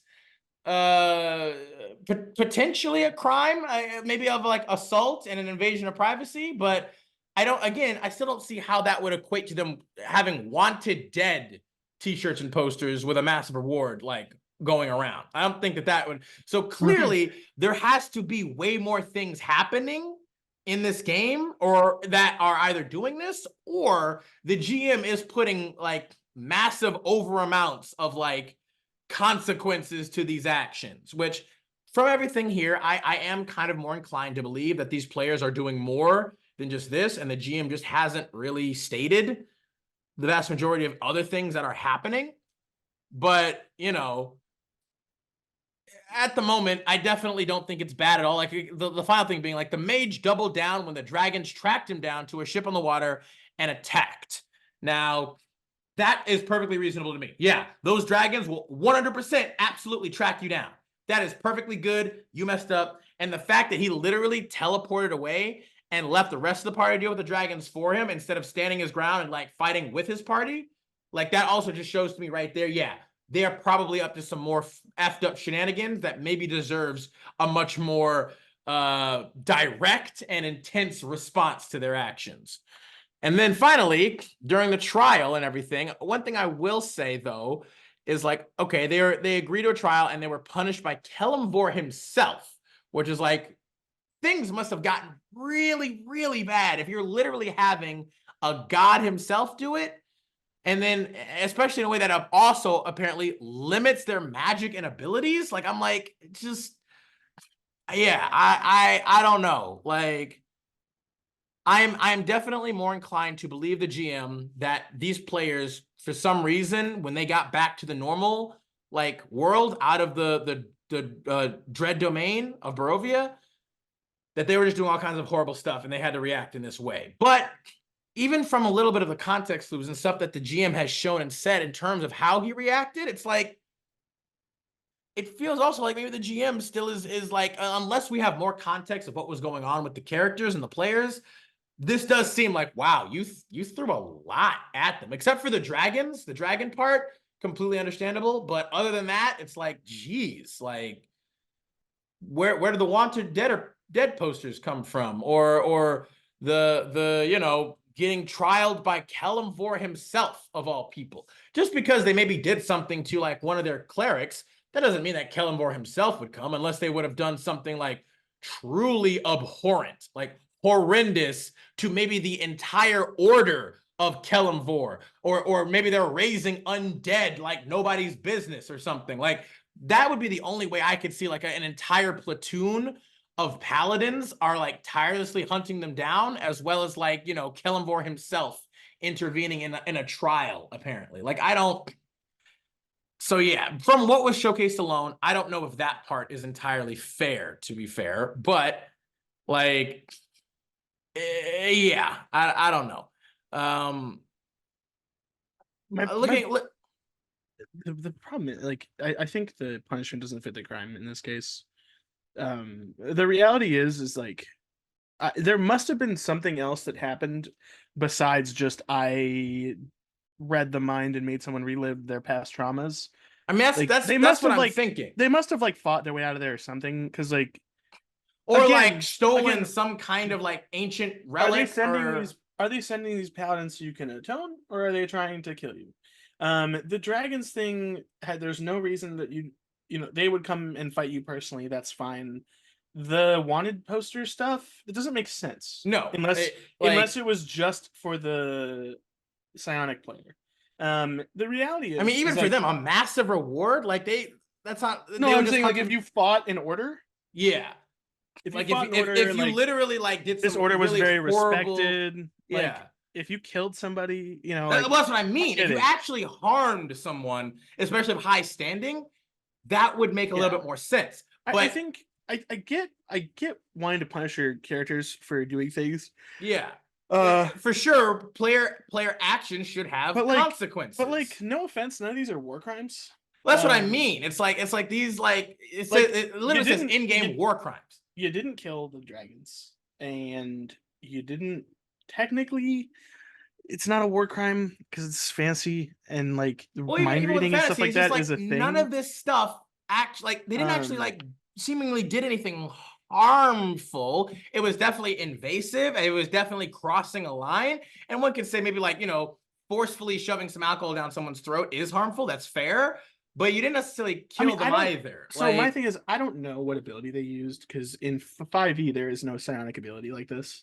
well, there is a sign Um, like there's detect thoughts, which maybe you get like that's detect thoughts yeah, for yeah, free or whatever. But but there's no ability that would like just let you read someone's mind. Like they weren't specific enough. Like if it was something that like forced the target to relive past trauma so that you could know what they are, like that's super fucked up. And like I could totally understand them sending paladins after you to arrest you, not Like, necessarily kill you. The reality is I don't think the punishment fit at the end. I mean, I it almost think feels like the way he's even the way that the OP is kind of like hosting everything. Because like again, yeah, like you yeah. just said, like she's like, notably, she did this to a PTSD afflicted cleric of Kellenborg who watched his friends, lover, and siblings, da da da da da. And it's like, okay, yeah, like you just said, did she make him relive those memories or something? I mean, she's probing his mind for information that she wants. So what ability, yeah, is she using that is forcefully making him have to relive memories or something?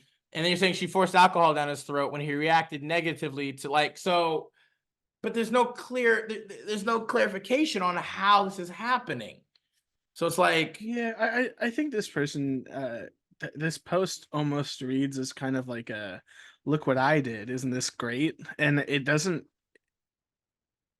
really make a whole lot of sense, everything that happened just because of those two things. Like I get there being a punishment. Like the paladins trying to arrest the character would have been fine. The dragons yeah, going back after the wizard makes that makes complete sense. Yeah, sense. that makes sense. The Um dragon part is the only thing and that really the makes sense to me. and the Like, paladin player character not wanting to deal with their bullshit anymore is also great. The yep, reality is they must be doing other things that's what I'm besides just saying. these two events. It For has to for be. another player to be like, I'm fucking done with your dumbasses. Like to me, that makes sense. But it sounds like you just wanted to kill their characters and you didn't. You pulled your punches. Um, in reality, you know, Until literally Kellenborg himself showed up. yeah. Like, Which again, I hate when DMs go like, "Oh, there's a god now." It doesn't usually work that well. I mean, it's like you Um, can have them, and it's great to have gods, but again, it is just of the Well, mind of no, like like, there's a god here right oh now yeah, for no yeah, fucking reason. yeah. He just shows up It's now. lazy Yeah, writing at best. yeah. Look, here's what I'm gonna say. I understand from a DM perspective not liking what your players are doing Mm-hmm. because whether it doesn't make sense to you, you feel like it doesn't align with They're yeah. What you're trying to what they should be tell, like doing, whatever. they're just moto, But like, they're murder hoboing everything. Like yeah, it's but like you the reality is like the punishment should fit the crime. Um, Maybe the one player who fucked with the cloth should have to spend some time there and learn what they do and to atone for doing something like that because it's sacrilegious, right? And maybe that's an opportunity for the character to grow. The guy who fought dragons is just going to have to deal with the fact that there's dragons. And until you take care of it, that is a problem for you. And maybe you'll learn from that. But like the whole taking away abilities and God, Kellenvor is there himself to do this. okay, You're kind of pulling your punches and also not solving your problem at the same time and offending player autonomy all at once. You okay. know, I see I see another post or not another post, but a comment from the OP again, I I've been believe. looking for it. I couldn't find anything that Um, was written. I have one here, and it's like it starts in the like in the thread like joined a campaign a few years back where the party was allegedly morally good. Later in the same scene, my character was introduced. This party slit NPCs whom was already beaten and restrained throat. My paladin did not last long with said party. And all the way down at the bottom is Shark of the Streets, Dice Cursed. And once had a game with a player who, because I believe that is no, never mind. That's the thing is out. Not by the poster, but it's like this dude Shark of the Streets says basically the same thing. He's like, once had a game with a player who wanted to play a badass lawful neutral paladin. His words. First session after session 0, he goes to a gambling den, refuses to pay his debt, has to be bailed out by another party member, and when he sees the bookie passed out after a very public bar brawl broke out, he slit the bookie's throat. Then he wondered why every guard in town wanted to arrest him. Now it's like, okay, here's the thing, right? Absolutely, he just straight up like took that guy out. He killed that guy like out of basically spite. Now, 100% he needs to be brought in for that. But literally saying every guard in town is now on this case to arrest him, like there are way bigger, more things going on in a city at any given time than what Well, he just did also, there. So it's like, you're killing a bookie who are usually not on the up and up with local law enforcement. yeah, So like there might be private security that would go after this guy. There might be some guards that know of them, and like I think that there could be the some, knowing of the character that escalates over time, not yeah, immediately. So exactly. like it's the first 48 of law enforcement. If like you don't have the information right away, They have to find it, and if they don't find it within a certain amount of time, it really does fuck up what they're going to find later on. People tend to forget. People tend to move on because not everybody loves everyone. You know what I mean? There are people that when they pass, and that's kind of life moves on.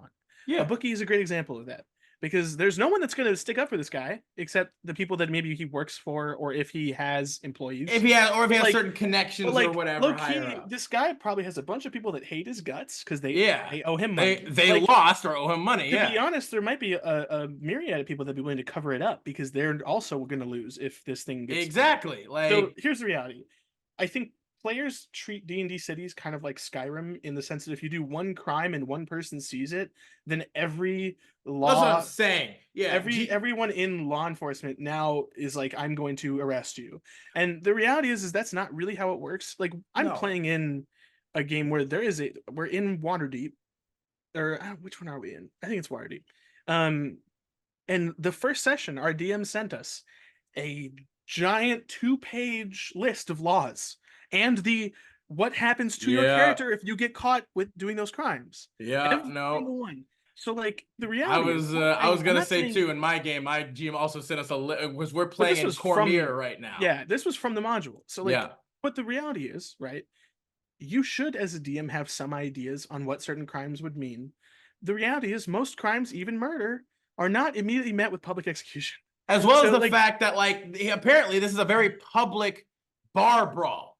So like at the time, who all necessarily noticed or saw that he was the one that like slit the bookie's throat, or even you're gonna tell me that there haven't been maybe a number of fatalities just from people either beating the crap out of somebody or dude breaking a bottle at one point and like shivving somebody. Like, I feel like, if you're talking about in the chaos of a casino brawl, that every guard in the city now knows that this guy killed someone. that's what I'm It's a little saying. bit far Again, fetched. I get it too, right? I get it. When with GMs, like Sam said, like when players start doing some messed up or effed up stuff, you have that desire to want to, Punish nip it. that nip it in the bud, especially. Like I just punish it, but nip it in the bud right away because you don't want that to continue to propagate further on in the campaign, right? And cause even more problems. So I get it. And you want to showcase to the player right away, like, hey, you do something effed up, you're going to get punished for the full. And it's like, well, but here's the thing, right? You have to just still be fair about that, and you can be, right? Yeah, and obviously, here's another thing: if the player continues to be so just overt with killing, with death, with all that other stuff, like then it becomes even easier for you to then, yeah, you send the full force at them easy, right? I will say, like, and just to play devil's advocate to a degree here, there is something to be said about, if it's like what kind of establishment it is. There's something to be said, like if it's a popular establishment, makes a lot of money, they might have someone who has arcane eye security cameras. You know what I mean? Like things of that nature. But is this place above board? Is it a, run by the government casino? Or is it a private, I gambling mean, hall? Are they going to be willing to put that kind of information in the hands of local law enforcement, or are they going to handle it themselves? Like, yeah, or there's lots send of send like a questions. private assassin after Well, him, take like him out. the reality is, right, if you murder someone in say like a big hall or a government building or a public place, that is the guards, right? The guards would now, if they have a way of having knowledge on it, yes, they would be after you. Yes, you would be on posters. But if you're doing this in like a thieves guild, the guards aren't going to come for you. So you need, there's not enough context given to understand where they at, what kind of place they actually were in, or anything like that. But like, there's always context clues to what should be happening about. Obviously there's exceptions. Obviously that like Because he there literally might says be, he goes to a gambling den. yeah, gambling Gambling den doesn't dens sound like are something that the usually guards are going to be highly, involved they are in. under the table. They are very like, they're not usually lawful things. Otherwise you would go to a casino or whatever else. But gambling den is usually like, yeah. And it's like, not to mention, he refused to pay his debt, but then he got bailed out by another party member anyway. So technically he did everything above board until, of course, he took the dude out in a very public bar brawl. But It just doesn't add up to me. no, it's just Personally. again the realism and immersion. That's the same thing that's going on with this story here, where it's just like we don't have enough context, in my opinion, to be able to accurately depict like, okay, what happened here? Like why are all these things again? The white dragons make sense. You threaten them and they're hatchlings, so yeah, they would definitely probably continue to track you down. But other than that, nothing was actually showcased that shows any reason for why they should be being punished to the extent that it seems like they are in that way. Now, from everything else that we can surmise, I still feel like it's not unlikely that these players were doing some messed up stuff. Just from how the mage, again, teleported away to get away from the dragons and like left his friends to handle it by himself. Like, it's like that, yeah, that's some shitty, questionable behavior. But we do have a little bit more. Actually, I did find another comment by the actual OP this time, where one of the persons asked, like, I'm curious what was going on with those hatchlings. How do you skip over how was one dragon born 6 times and go straight to, nah, let's nuke them? And the OP responds with, they kind of didn't, though I did when writing this. The BBEG was a rogue time god, the unheralded eldest son of Kronos and Rhea, the one who wasn't free. Yeah, right. The one who wasn't freed from having been swallowed by Kronos until after the gods defeated the Titans and had divvied up the domains. Having Kronos' time powers and angry he didn't have a place on Olympus, he headed east. I wonder if this was in no, because he said it was in the Sword Coast, so I guess they're just using the Olympus pantheon, I guess. Oh. He headed east, deciding he was going to be god over his own land with blackjack and escorts, as it were. Nice. So there were some serious issues going on with unusual happenings, with the timeline being not exactly linear. See, this is the whole, whenever somebody uses time as a thing, and the same thing happening multiple times, as the god would lose a battle and reset time and change a bunch of things about it to win it. See, okay, like even then, like the OP, like even with this, it's like that, this all seems very kind of messy, my dude. Like, as a result of this, you would see minor unusual consequences happen throughout the world. In this case, a dragon was hatched. Time rolled backwards, and the same dragon hatched again, but the first one was still there. Rinse and repeat until the same dragon was hatched in the same place in 6 different times. The player and the rest of the group knew this because the dragons explained it, talked about how weird it was, and how they were protecting them because they were not sure what would happen if something killed 1 or 2 of them while the rest lived. The player knew this and didn't care, and chose the possibility of creating a time paradox in favor of saving his own ass. I like some of these. I like the idea, but the execution is... The idea, again, might be interesting in terms of, like, you know, time, but again, time shenanigans gets real tricky, real messy, real quick if you're not careful. And it's like with this, it is kind of time shenanigans just aren't very fun. I mean, they can be. They're a cool concept when done well and right. And you're like, ooh, that was dope. But again, the problem being is it is a very delicate, intricate thing to try to do. And here, it doesn't seem like it was necessarily applied great. Although, again, we could be missing a lot of context. We probably are.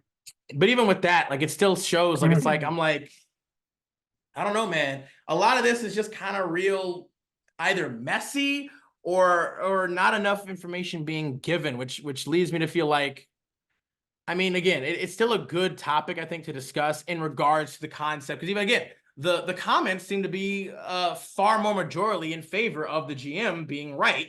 Whereas, but I don't think the GM is. Well, point being is I don't know if he's entirely right either. Such as like again, like it's okay. Hang on a minute. I once played an asshole character pissed off the rest of the parts that I refused to heal my, but I thought it was hilarious. My next character was much more required playing an asshole character can be fun, but you gotta accept that there's gonna be backlash sometimes from the players.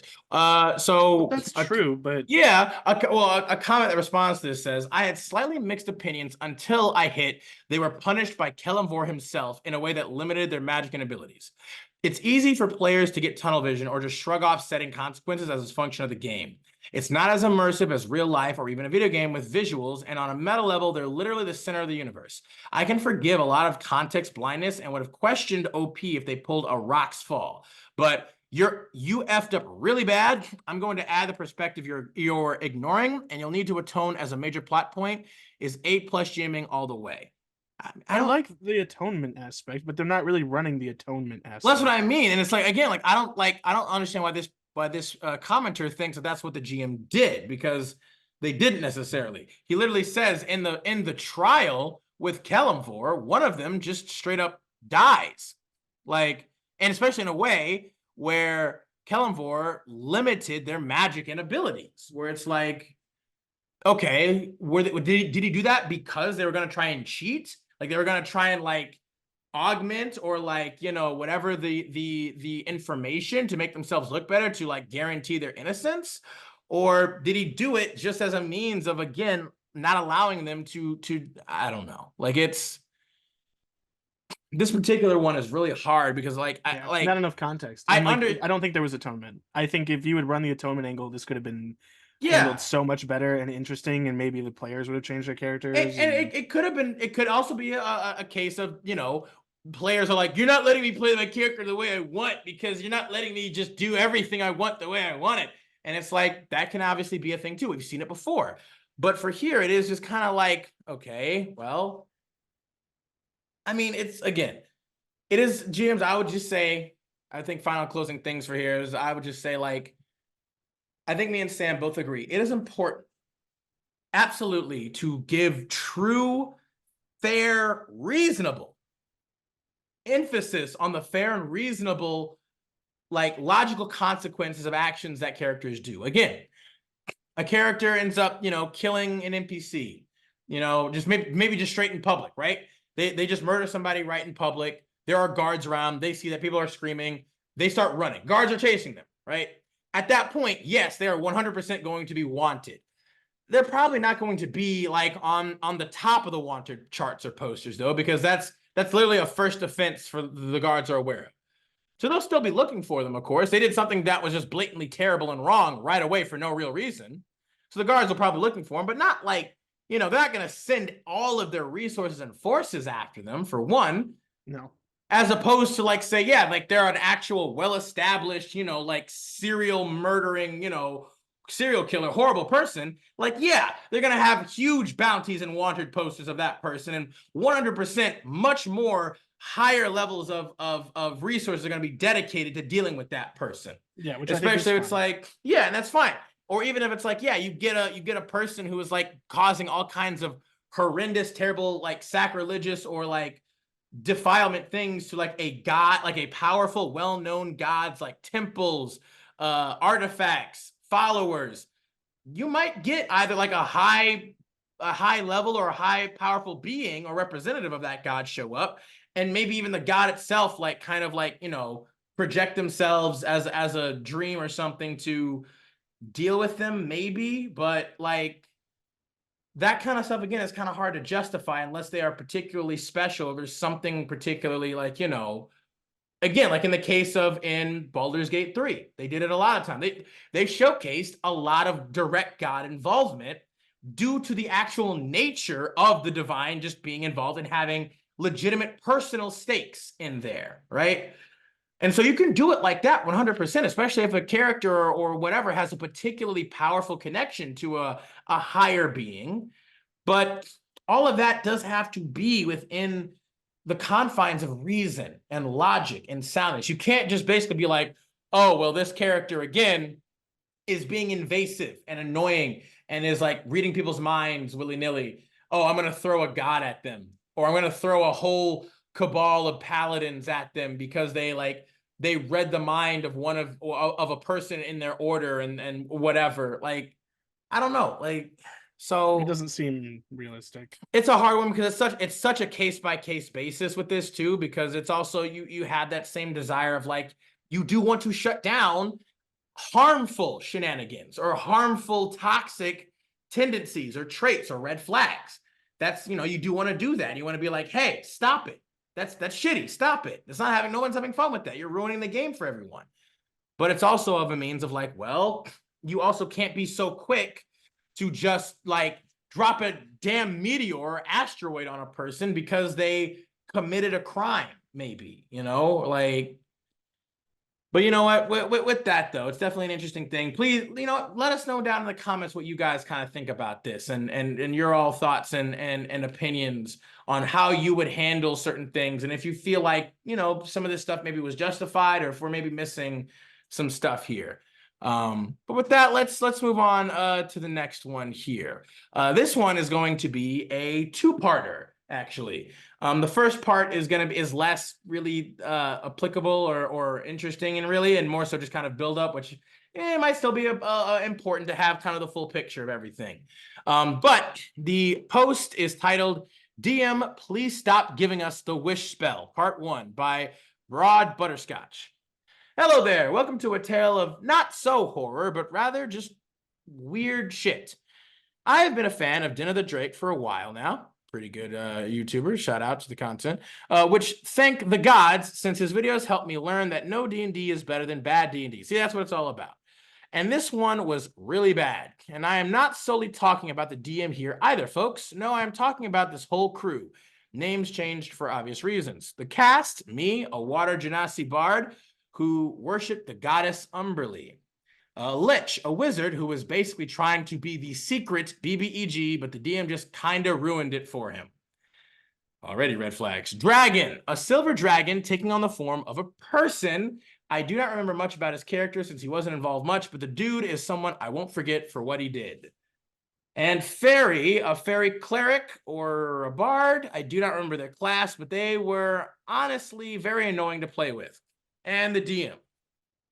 Back in the year 2021, I was looking for a game to play in on Facebook since I got hit with the nasty bug of TTRPGs.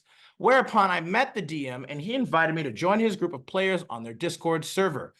We got my character set up, as well as his backstory, which, to summarize, he lost his parents in a storm at a young age, raised by a cult, and is now traveling to find the person he has a crush on who stole an artifact. Mind you, we were not in person or using a VTT, but rather using Theater of the Mind and D&D Beyond, or at least I was. Some of the others were using physical dice. Okay, there's already a lot about this. This is quite a bit of a jumble mishmash here of potential probabilities, or problematic things, I should say, excuse me. First session was fine, no real red flags, besides the group being consisted of almost 7 people, which to me was a bit much for a newbie. But at the time, I didn't see this as something bad. Yeah, there are 7 is definitely pushing it. Like, that's a lot. Second session started, and that's when things took a turn for the creepy. See, while with 7 people, there is bound to have people talking over others, so it is hard to understand when people are talking. But that's where Dragon comes in. See, Dragon apparently had concubines with him who pleased him, apparently, so to speak. Then he started chatting with the DM about trying to make sure one of the concubines bore his child, which for me felt very uncomfortable to listen to. I did chat with the DM about how this made me feel uncomfortable, and he did bring it up in the next session to his credit. Now, the next couple of sessions were also mostly fine. No real complaints. Biggest pain was Fairy constantly talking over people. And when I say talking, I mean yelling into their mic. I couldn't understand what they wanted half the time since they started speaking when others were already talking, and their mic couldn't keep up with their volume, so it sounded like a jumbled mess. But we pressed on forward. As my character had a backstory moment where he learned some things about the goddess he worships. So one thing to point out about the DM's world is that the lore is very awkward. Umberlee wasn't called Umberlee, but was called Airless or Ireless in these lands. And Umberlee is her evil persona. Orcus was a commander of demons who was in a relationship with the Queen of Demons, who was the adoptive mother of a being of chaos, who was just a PC from a previous campaign. I say this now to give context for what happens later. Okay, sure. So the meeting goes fine as we discuss about Umberlee, where the topic of the person he has been searching for comes up, where it's revealed she is actually looking for me and is on a different continent altogether. Also, my parents aren't dead, but rather trapped in some weird alternate dimension thingy. It was never explained in any way. Now, this should be a defining moment for him since he learned things that would impact his worldview, right? So what happened? Commence screaming matches about what everyone wants to do. More weird stuff happens. We go into an underground part of a volcano with running water that steamed up the place. We meet some fire newt people where they worship Dragon, who he secretly turned into his dragon form. He wanted it to be a secret for some reason. And they gave us a quest to find magical objects floating around us, which we do, and we find out that these are all just literal wish spells. And mind you, we aren't even level 4 yet. this post is going a bit longer than I expected, and we haven't scratched the surface on how weird this gets. I'm going to go collect my thoughts, and I'll be back for a part 2. So already we can see a lot of this is just really like disjointed and chaotic and jumbled, a bit of a mess, all things considered. Yeah, the going using D&D gods but not using them in Orcus has nothing to do with demons. Well, Orcus is a demon, to be I fair. know, but like he controls undead. He's not. But he is a demon. I mean, he controls undead demons too. Like demons do, I know. like so Just he can command demons. To be fair, he is a very powerful demon prince, but he's not like just a demon commander. And then there's apparently a demon queen who he was like involved with, who is then also he was also the adoptive mother of a being of chaos who was just a player character from a previous campaign. This is all just a goddamn shit ton. Like, and it's like, yeah, the other characters, like the wizard wanting to become the secret BBEG of the campaign behind the scenes. I mean, don't get me wrong, that is always an interesting concept in theory, where it's like a player character kind of maybe like at the end kind of becomes like, they do like a shift, like a real Anakin Skywalker moment, I guess, which, but that has to be kind of run with a very carefully. And yeah. And then Dragon with the whole concubines and wanting to get them pregnant and having them follow him around and stuff, which is like, I mean, and then the fairy cleric or bard who was kind of just constantly talking over people or screaming all the time. Like, I get it. Like, I'm a pretty loud person too, but it's My whole like, thing is, can we stop bringing pregnancy into D&D? Like, we I mean, really that's don't not, need yeah. to. Like, why? Like, you don't need to specifically like. It's just not like, I get it. If you are engaged in a romantic or sexual interaction with an NPC or whatever, or if 2 player characters are, it's like, okay, yeah, that can maybe be a thing, but you could also just as easily be like, hey, there's a very potent, either magical or maybe even just a mundane herb that can prevent this. You call it maiden's weed or whatever. They do that all the time in plenty of fantasy things and mediums and stuff, where it's like, yeah, you just have that, and it's birth control, and it keeps that from being a factor. Just, do stuff like that. And if you're trying to deliberately do it, please don't. You don't have to deliberately be doing it. That's not what this is for. You can talk about the so-called pregnancy after the campaign is done, during like the where are they now, ending talks and stuff about like what was happening, what they're doing, what's going on. Like, that's you can do it then. Or like, it could also be a reason for a character to leave a table, which I think is something that Sure. really fair. Because like, if you have 2 characters that are involved, whether one of them is a PC or an NPC, and then off screen that happens, which is a perfectly normal thing to have happen, that maybe that's a reason for the character to be like, I can't endanger this. Yeah. Which I think, that's a mature way of doing it, albeit that's probably not how this is going to go. No, it's just, again, this is already just starting out to be just, yeah, like, just all like, it's too chaotic. It's too disjointed. I can't see the like he keeps switching things around, and I'm like, and I get it. I am not against or above you taking already pre-established, characters or gods or identities or whatever and applying them to your world. There's nothing wrong with that at all. It can be perfectly good and great, as a matter of fact. And it's like, okay, yeah, you can switch Orcus to being like a demon commander or whatever.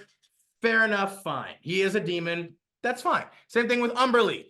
Plenty of gods have multiple different names depending on what world that they go to or what world they're revered in, right? That's okay too, because apparently Umberlee was like her counter. They're the same goddess, but just when she gets evil or angry, she becomes Umberlee instead of Ireless or whatever. And so it's like, all right, cool, whatever. But overall, definitely already seeing a lot of cracks, a lot of flags, and it's like it makes a lot more sense for what happens in part 2. If you want to go ahead and take that over, Sammy, real quick, and we can go ahead and finish this one off. I'd be happy to. This is DM. Please stop giving us wish spells part 2. Hey guys, me again. So after sitting down and remembering what had happened, I think I'm ready to give you part 2 of what I consider to be weird and cringe. And trust me, the cringe is only beginning. No wonder you like this one.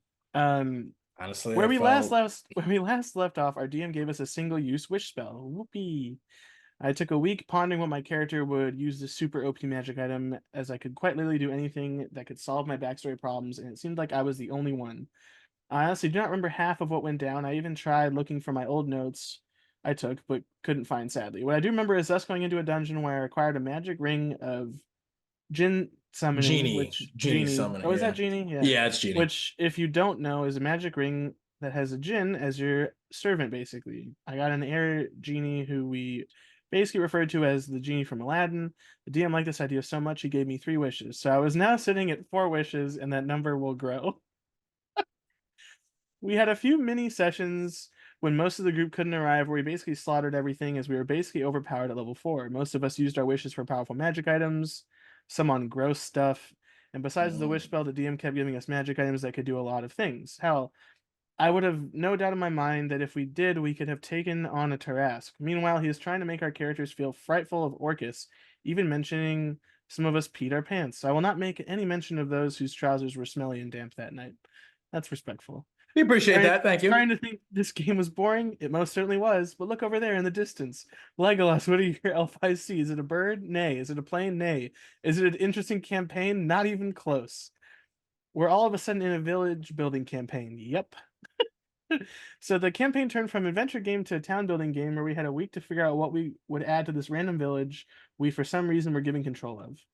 Fairy chose an herb shop, Lich a library, Dragon focused on defenses, and I added a musical theater.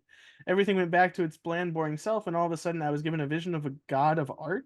I don't remember what he was a god of, to be honest, but it was something to do with entertainment or some other stuff. Apparently, he had a fondness for me, and he wanted to become my patron, so I was now a bardlock. Apparently, some boons that I were given 3 flesh golems. Okay. And you already Okay. know where this is going right Now, now, usually too. when looking at Yeah. flesh golems, they're monsters. So you have a bunch of different graphs, and there's graphs of skin taped together to make an abomination. I was okay with a couple of servants who could tend to the theater, but the DM described that they were naked and sexy. I had no clue on what the hell I There should it do, is. There and it then he is. gave them each personalities. 2 of them were well-endowed women, and the other was a rip man who all started flirting with me. I used one of my wishes to have a telepathic link to my crush, who that the whole plot point went straight to the shitter, and I started talking to her about the events of the day. Mind you, at this point, there was no mention about their build-up for a relationship nor any tension that grew, and the next words out of the DM kind of irked me. Well, I don't mind an open marriage. Huh? Oh yeah, you don't remember when you proposed to me. Oh yeah, it was back when we were kids growing up and you said you wanted to marry me and I said yes. Not only did you do this, completely skipping Ugh, out any come avenue for on, romance, but also man. tried having my character play out the horny bard role. By the way, he left me in charge of making their character sheets, and I never did, since why would I want to be in charge of 3 NPCs? Sliding past all of that, and after 4 games, we finally started adventuring again into whatever the DM threw at us. Seriously, I cannot recall, but I remember getting a +3 rapier with 4 charges of wish on it. You hear those crickets? I don't. So at Good level 4, I had God. 7 wishes. I had basically given up on this game, as we could literally just win right now, and that's what happened. 1 wish was used to remove the Orcus army. His girlfriend came to talk to us. We made a peace treaty, and that was it. That was quite literally the whole campaign, and they finally leveled up to level 5. Epilogue. So during the epilogue, I used a wish spell to fix Umberly, save my parents, bring my apparent wife to me, replace the god of art, and used a wish spell to steal the Lich in a pocket dimension after he tried destroying us all, which I frequently visit to give him the latest Pokemon game. All my backstory problems were fixed, and I still had 2 more wishes to use. The DM did try to invite me to the next campaign, but I politely told him no, and I have not seen or heard Fairy Dragon or DM again. Thank the gods. I hope this can be a cautionary tale to newbie DMs to absolutely not do this kind of stuff. It instantly kills your campaign, and if you make your players overpowered, then you're just recreating One Punch Man. Being the strongest is boring. TLDR, DM hosts for a For a myriad of weird, myriad. myriad of weird people, me included, and gave us all multiple wishes. Started playing Sims midway, and the adventure ended on diplomacy. Okay. All right. All right. So you know what? First and foremost, I just want to stipulate this like right off the top. Yeah, as the biggest theme of this thing. GMs, stop letting Wish just literally do anything and everything that anybody wants it to. It's not supposed to be able to really do that. It's not, okay? Yes, Wish is the most powerful spell in the game at present. Like that, it is, because it can literally do just about anything, sort of. But still, technically, Wish is still within the confines of a certain amount of rules in terms of, like, obviously, if you use Wish to do anything other than, you know, cast a spell of 8th level or lower. Does that apply to wishes if they're granted to you? Usually, yeah. Like, it's still a wish. Like, you're like the only thing being, the only time it doesn't necessarily apply is to an appropriately powerful entity who has this thing. Like, again, gods or genies. But even genies, the thing being, though, is if you ask someone else to grant a wish for you, then they can, again, potentially twist or switch it up however they want. And it also, even Wish still, because again, if that was the case, why isn't everything just the way that anybody wants it to be all the time anyway? You know, anybody who has Wish. That's the problem with that. Because it's like, there are gods literally have Wish as much as they want. God, like genies have Wish. How come they aren't just using Wish to do everything the way that they want it to all the time? Well, it's because Wish can't necessarily just do that. It still has to be maintained within the confines, because it's also still technically beholden, especially like the spell Wish. It's still usually kind of a spell, unless you're a god who can kind of, like, without even using Wish, still kind of manipulate reality themselves to a limited degree as well. So it's like casting the spell Wish still has rules and limitations, interestingly enough, despite the fact that it has the least limitations of anything. But it's still just like, you can't just say, yeah, I'm going to wish the entire army away. It's I mean, like you that. can. You can do that, just but things are gonna happen. wish itself literally stipulates you wish that the entire army goes away. Okay? Now it's You somewhere know, else. yeah, or even then, Wish can interpret that like, all right, you get teleported to wherever, you know, like now the army is away from you, but you're effectively out of the campaign. Like, literally, the Wish spell says in its description, you can wish to, like, for your enemy to die or be dead, and then you are teleported or transported to the future or to such a time when your enemy is dead. But then your character is effectively out of the campaign too, because there's nowhere for you to go. You're gone now. Yeah, my favorite thing is, like, you could say, "Oh, I wish the whole army of Arcus dies," but like they're in the or Maybe in the not. abyss. We don't know. Like, Well, they're no, but they're like, probably not in the abyss. I think they probably were coming outside of the abyss, I would well, assume. yeah, but like, don't when they're killed They in would the just go abyss, back to don't the abyss. Yeah. yeah, But we also they're don't know not if they're dead. using actual, like, you know, D&D logic here too. This could be a I know, completely separate, like, universe. But that's even then, true. like, you wish them, like, again, because exactly, and the reason why Wish is limited like that is exactly because of this exact scenario. He's right. This isn't fun.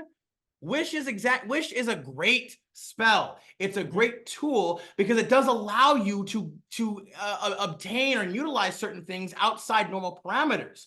But you still have to be fair, logical, and reasonable about it. Yes, use Wish to get, like, some really powerful, cool items and abilities. I actually That's like great. that use of it. Yeah, it's a great use of it. It's perfect. But don't use it where people are just like, yeah, I'm just gonna win the game now. You literally, because then anybody could do that. That's the point. Like, anyone who says, I wish to be the most powerful, or I wish to replace this guy, okay, they wish that doesn't happen.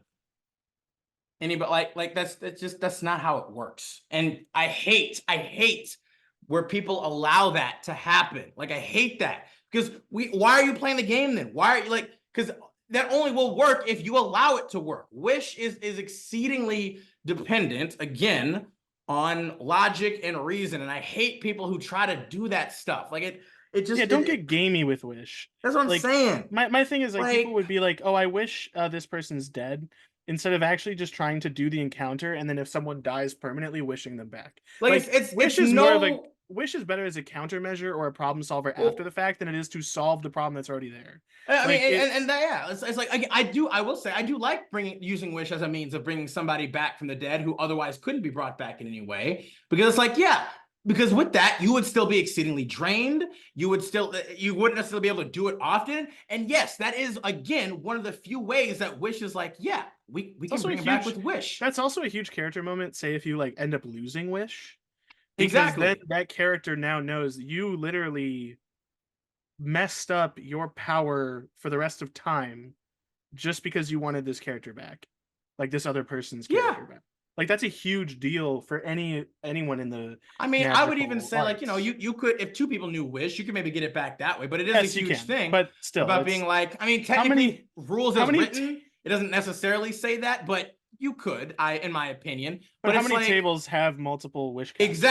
exactly. It is very rare to get up to that point at all, let alone, that's exactly why I'm also so annoyed and get pissed off with this thing. Is it's like it is exceedingly rare at any point for play, or at least normally. This guy, he just gave it out to him like fucking, apples on a tree. But it's usually exceedingly rare for any player to be able to experience Wish themselves at all, let alone, so it's like, again, no, don't, it is not the ability to just become a freaking god and do whatever you want. It's not. Please, GMs, I implore you, please stop doing it that way. Yes, it can be used out of the confines of almost everything else. It is the most powerful spell. It can be used to do almost anything, but emphasis on the almost anything within reason and logic. No, it can't just solve all your problems for you and create a perfect paradise. Why wouldn't that already have happened then if that was the case? Agreed. No, there is a certain, how I like to do it in my games. For instance, I'll even give an example. For Wish, how I like to do it in my games, again, Wish itself already gives a ton of specific, like, restrictions and or consequences for using it apart from just casting spells of 8th level or lower. Now, that's great. You can utilize that. That's fine. Because I also love the idea of, if you do that, your character gets drained, right? You cannot stop yourself from like getting drained. Like your strength and con or something is like reduced to 3 or something like that. I think it's just your strength. You take damage every time you cast a spell, stuff like that. Well, but it is also your attributes are like your strength, definitely. But then also, I don't know if it's also your con. It might just be your strength, but your strength is reduced to 3 for like 3d4 days or something like that. Let me find it. And it's like, so it's like, again, you do actually get even like physical, like, it sucks. It's not just a free thing that you get to do unless you are like literally a god or a being whose physical composition can handle that strain, right? As a mortal, your body, you cannot physically handle the strain of using this kind of power to manipulate reality like that. And so that's how I love to implement that too. Unless it's another being casting the spell or casting the ability or whatever, like, you are not able to do this consecutively without potentially like really messing yourself up or causing some issues too, because you're also like, your mind can't necessarily comprehend how it works to try to do this or all the ramifications that can come into play. So it is important to be able to phrase your wishes clearly, concisely, and specifically, as well as obviously, if necessary, keep them simple as possible. Like, otherwise, things can happen like that regardless of what you thought.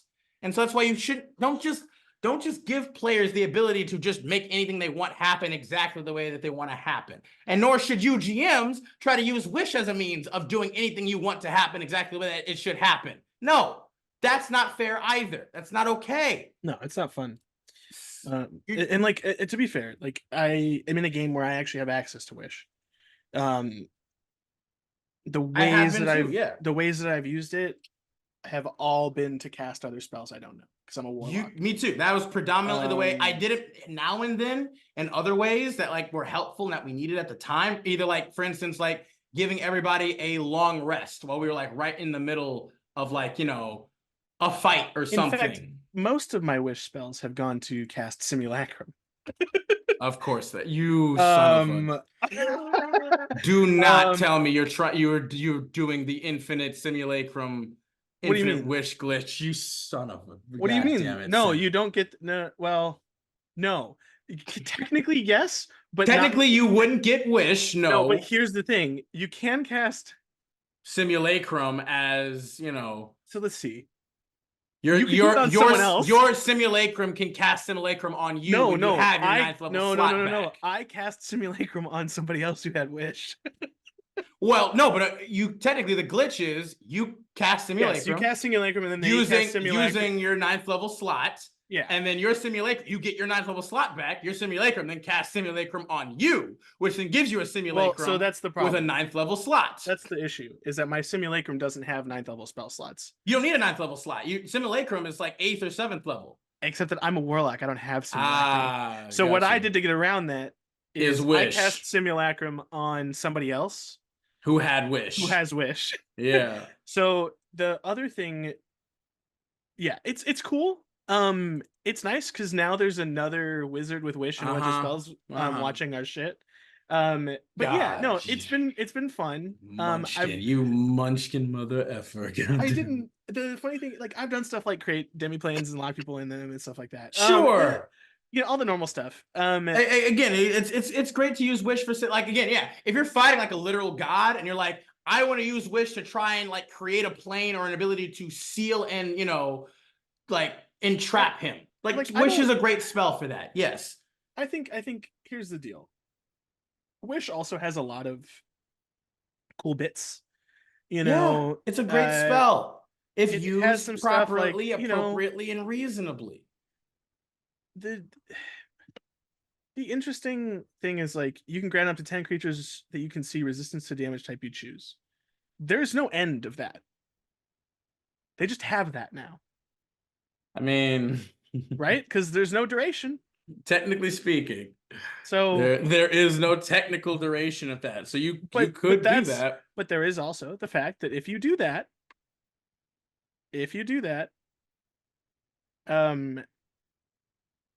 you're gonna have to get weakened. So these are things that you have to do, and there's a chance you'll never be able to cast it. There's a 33% chance, which is not a small chance. It's a third. Yeah, and after and during the stress, each time you then cast the spell until you finish a long rest, you're gonna take 1d10 necrotic per level of that spell. I'm not talking about that. Well, I'm saying that's on top of that, and then you also again your strength drops to 3. Yeah, and for 2d4 days. There's a 33% chance that you are unable to cast it ever again. Yep. So the reality is the reason I made a simulacrum of a buddy is that if either of us uses wish in a way that is not intended as a duplication spell, I can have the simulacrum wish our wishes back. Yep. Now, is that gamey? Yes. Is it completely well within exactly what the spell allows you to do? Yes. And that's the reason. Like wish is. I mean, that's what I did too. So wish can be a campaign ender. It's not to me. It's not nearly as terrible as the Deck of Many Things, but no, it is something that like if you have I don't know, a little bit of a trickster at your table, or someone who's a little bit angry. I mean, it's gone, and they get their hands on a wish. That could be really bad. It depends because, like I said, again, the spell even stipulates the DM still has to like let you. The DM has great latitude in ruling what occurs in such an instance, and the greater the wish, the greater likelihood the spell goes wrong. I do want to say this to DMs who have trepidations about wish. If any time a character in your campaign uses wish, the results are terrible for everyone, and it's not necessarily because they worded it wrong. No one's ever going to want to use it in your game. So if you don't like it, if you don't like its existence, you don't have a way to balance it like a smart person, as opposed to just shitting on your players every time they use it. Don't have it in your game. Just take it out of the spell list. Or just limit it. Just be like the spell wish can just cast any other spell of 8th level and lower, and that's it can do those things it listed. Yeah, but like the reality is like turning wish into just a monkey's paw, where even if you do it right, something bad's going to happen. Well, is also not no, don't do that. That is always a. I know they do. That's what I'm saying. It's always an effed up thing to do. Don't do that. Like again, just I don't understand why it's so hard. I don't understand why it's so hard for people. Reasonable. Exactly. Just be fair and reasonable. If the wish that they are wishing for is relatively reasonable, it's fair, it's logical, and they, you know, they worded it fine. Like, it doesn't always have to be a monkey's paw, like Sam said, especially again if it's just like, hey, like, it's again, if they're trying to gank the system, be like, I want to win the game, or I want you to destroy I wish these people to be dead or destroyed. It's like, well, no, don't do that. Just like getting a natural 20 for a persuasion check for the BBEG isn't going to just suddenly make them not want to fight or do their thing anymore. It's the same concept here. Everything in reason, okay? No, do not let them necessarily just completely steamroll, destroy an encounter or a thing anymore for that. That's ridiculous. It's not fun. Nobody really wants to do that except for the wish guy who's just like, I can just. It's like, shut the F up, bro. Nobody else wants that. Stop it. See, my favorite wish would be if you have a day before you're going to go fight the BBEG, and then you make a wish that morning that everyone who wants to fight your party now wants to fuck your party, and everyone who wanted to fuck your party now wants to fight your party just for that day. And then you take him while he's unawares. Oh, God. Now would take him in more than one way is what you're saying, and take it in more. Oh, God. Create an undying. Why are you giving everybody these ideas, Sam? Stop perpetuating this. Okay, that would be a horror story for sure. You know, if you had really shut me down earlier when I was talking about Fatal, I think this wouldn't have happened. Oh, you let it happen. No, it's clearly my fault. This is my fault. I'm the one who told you about Fatal to begin with. I knew of Fatal, but I didn't know. Yeah, no, I know. I propagated it in your mind. I take full responsibility. It's right? Too late now. I have created a true monster, and I should atone and repent. I did try to read through it, and there's too many words. You can't. Yeah, no, you can't. Too many. There's too many things. It would take me like 14 hours to create a character, and then no one else would want to play because you would die of like some sort of sexually transmitted disease. Exactly, and you know you spend all that time rolling and then re-rolling for your girth and your width, and you're just like, what the hell is the point if I can't even be girthy and widthy? What's the point of rolling for my asshole circumference if I'm just gonna die exactly in the first session? Yeah, I can't even use it. I couldn't even use it. I have to do it all again. Yeah, I couldn't even use it, and I'm not even guaranteed to get the same stats I got before. I got some amazing stats on my asshole circumference, Sam. Like, it was crazy.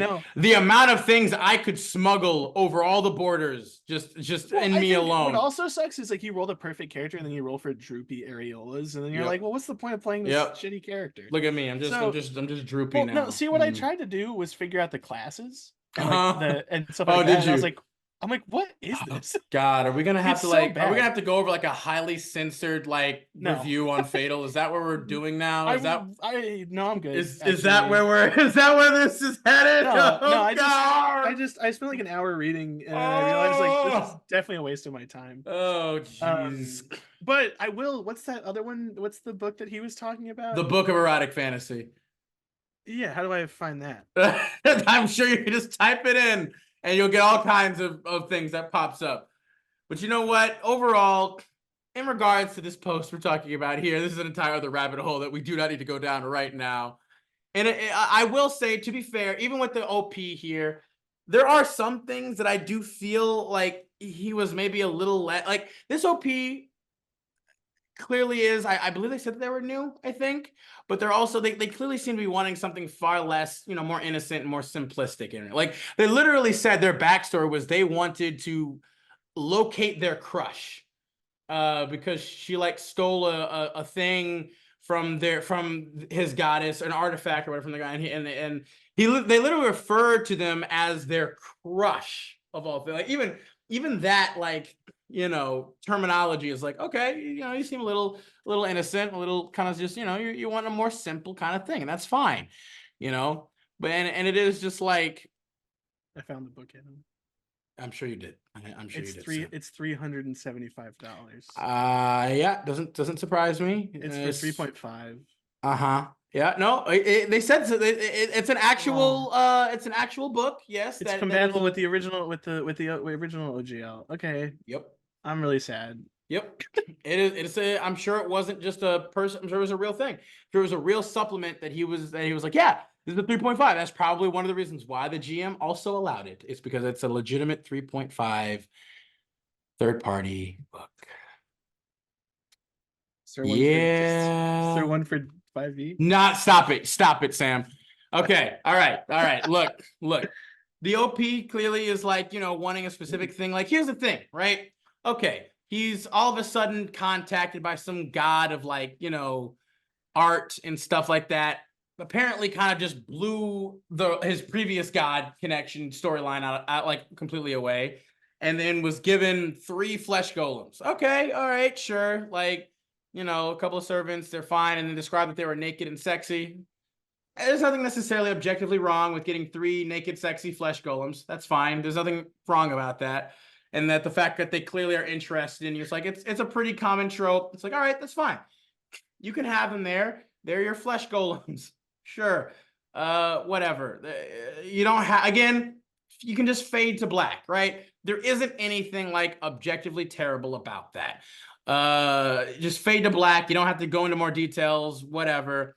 And then, he used wishes to have a telepathic connection to his crush, and they were talking. That's sweet. That's cute. And then, like, the crush apparently then goes like, you don't mind having an open marriage or whatever. Again, there isn't necessarily anything actually terrible or bad about that. The GM is clearly trying to just, for whatever reason, give the OP just a lot of freedom to do what they want, which, again, okay. Not what the OP necessarily wanted or asked for, which is, again, kind of strange, a little weird. Don't know why they're forcing or throwing it on them. Yeah, it's strange. It's a little weird, It'd be one thing if the OP was kind of more actually promiscuous like that as a player character. Their character was more flirtatious and was more open, and that was kind of their thing. And the GM was like, cool, I can absolutely, give you that. There's no issue with that. But it's another thing if they didn't even ask for it and they're just kind of thrusting it upon them out of nowhere. On top of the fact that then they have their crush go like, oh yeah, don't you remember when you proposed to me? Oh yeah, it was back when we were kids growing up and you said you wanted to marry me and I said yes. The whole, anime childhood friend promise back in the day that one of them forgot about and the other one didn't and pined after them all these years for that. It's like, okay. Again, it's not objectively bad. Anime does it. It's very cheesy and, a little cringy, yes. But it's not a bad thing at all. I mean, there have been a number of American things where people do that too, where, you have your childhood friend and you guys really liked each other when you were kids and you grew up together and then you grew apart, but then you found each other again. It's a cute, sweet, kind of heartwarming dynamic and thing. And that's fine. Obviously, the issue is the fact that GM is just dropping this on OP out of nowhere like a bomb. This is not something that they agreed to. This is not something that they whatever. And I do understand OP's a bit annoyance about because clearly he wanted something to actually more build up to in a more romantic or organic, natural way. And the DM kind of just steamrolled and streamlined the entire process immediately to, oh, hey, now you have a harem of 4, attractive, sexy people who are kind of completely beholden to you. And, I can definitely understand and feel like the cheapness of it is that doesn't feel great. If it's kind of just, there is no real emotional buildup or attachment. There is no real, storyline kind of thing. And yeah, that does kind of suck. And it's like, I will say, he said he left him in charge of making their character sheets and they never did, since why would they want to be in charge of 3 NPCs? Well, it's like, okay, I mean, again, there are some legitimate reasons and moments for why players can maybe take charge of some more characters besides just their own. Like, there is a comment down below, I believe, that also stipulates such situations, and 2, but it's like, yeah, one, biggest thing, the GM has so much shit that they're in control of all the time. They have so much stuff that they have to run all by themselves all the time. And so it is, in my opinion, I am a huge advocate for delegation, for GM to player delegation. GMs, I don't think it's a bad thing to allow your players, at least, if they're willing and if they are decently capable enough, of course, to help out in certain areas of the game to just help it run smoother, especially if it's like a huge encounter where there's like a ton of people and combatants and shit. If your players have allies, give them some allies.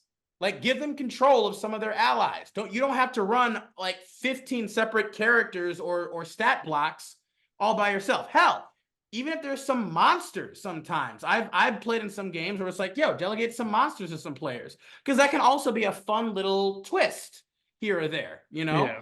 where you can be like, oh, hey, this monster is obviously going to attack, you know, that it can also be a great way to help get players more familiar with DMing themselves, right? If maybe a player is interested in DMing and maybe they haven't expressed it, or they don't know that they are, this can be a great way to kind of like, again, a bit of a gateway to DMing, where you give them a little bit of control of some of the monster forces. So that way everybody has a chance. They're not just sitting there for like 30 minutes waiting for their turn to come back around again, right?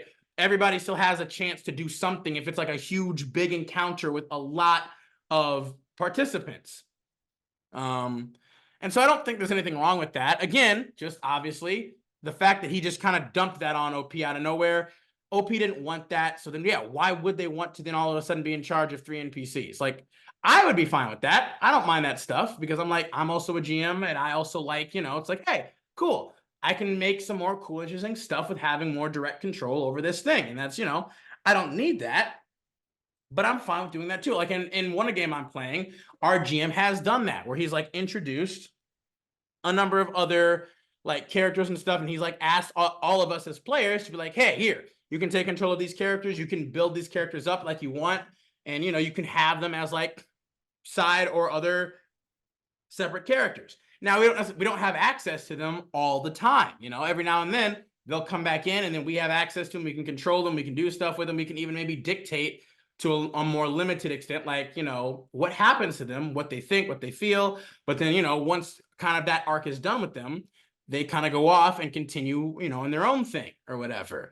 And it's like, I like that. I like that thing. I think that's cool. It gives players, again, also, if you've been playing the same, like, you know, character for a long time, it gives you an excuse, or it gives you access to like play another different character, different class, different race, to give you to refresh things a little bit too. So I don't think there's anything wrong with that at all. But it is just like this entire post just kind of seems like the GM was kind of just flying by the seat of their pants. I'll be honest. It seemed like they were kind of just like, I don't know if they had run out of like inspiration and ideas. And so they literally were just like, hey, players, here's wish. You get a wish, and you get a wish, and you get a wish. And it was just like, I hope they come up with something interesting for me to make this campaign interesting, because I don't know what to do anymore. Because he literally says it went from an adventure campaign to then a town building campaign. Yeah. Which I also don't dislike. I don't dislike that. Like I've done that before too. Like I even like the idea of having, like, you know, more of a home base, right? That you can build up more as a place to come back and return to and have stuff. I mean, they did that in the first season of Critical Role, right? Where they had Castle Grayskull or whatever, where they had like a bit of a home base there. There was a time, of course, where they kind of lost it and they couldn't go back to it. But that's okay too, right? You take some time, because it gives you, because there are so many spells that are like downtime spells, right? We've talked about this before in the past, where like some spells are like, hey, you can do these spells, but sometimes in order to make them like a permanent thing, you have to spend an entire year to cast them over and over again every single day. And it's like, almost no one has time for that. If you're in a normal campaign, almost no one's ever going to have time to be able to sit there and literally build up an entire thing. But you know what? Yeah, why don't you do a thing where you're like, hey, you got some land, you got a castle, you got a keep, you got whatever, because there are plenty of things in the game that do provide you those things. Take a thing where you're like, hey, we're gonna do a bit of time skipping, right? Maybe every couple of months, you know, you got what are you guys doing over the course of like basically a year? But then obviously in that year, you're gonna have adventures, you're gonna have other things, you're gonna have like, you know, or you could just skip a year and say, like, what is your character doing during that year? And then you come back and you're like a year later, you know, you have this town or this keep or something relatively established. You have some abilities and some other things so that you can come back to, and you have access to this really cool home base kind of thing and mechanic, right? You have a teleportation circle there. You have a druid's grove or a secret sanctum set up. You know, that is what allows much more immersion and the application of some of these really cool spells that you just don't really get to see much at all, unless, you know, it's an NPC who's already been there for a long time. But you as a player do not get to be able to experience that unless you have those moments.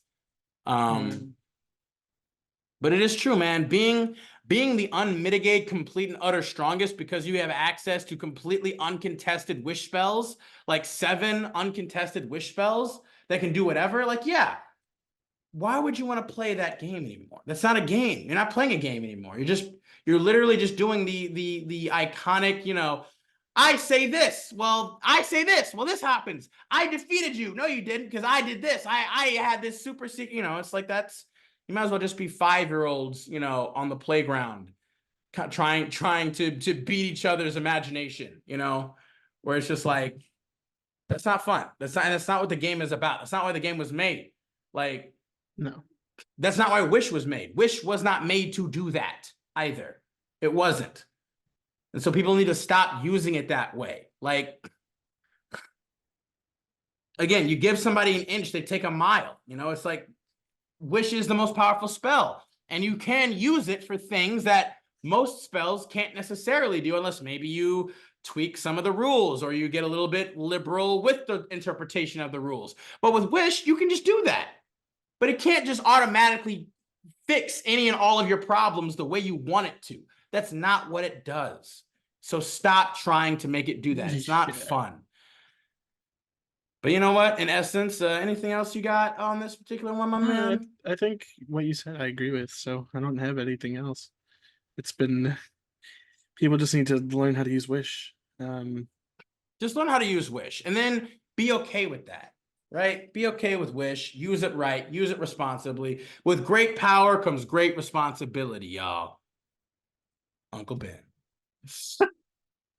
All right, then. With that being the case, I do believe that we have summarized all of our feelings and thoughts and advice for today's episode of the Cautionary Chronicles. We thank you all if you stuck with us for this long. Again, please be sure to like and comment on the video. Please tell us your thoughts on these stories that we've read today. I mean, we're very curious, you know, like if you guys can't think of any comment to put, then why don't you go ahead and just put like, learn to use Wish. Free Wish, as they say. But other than that, thank you guys so much for tuning in. We appreciate all the support that you guys have. We hope you enjoyed, and we will be sure to catch you guys next time that we dive deep back down into the archive. See you guys. Peace, y'all.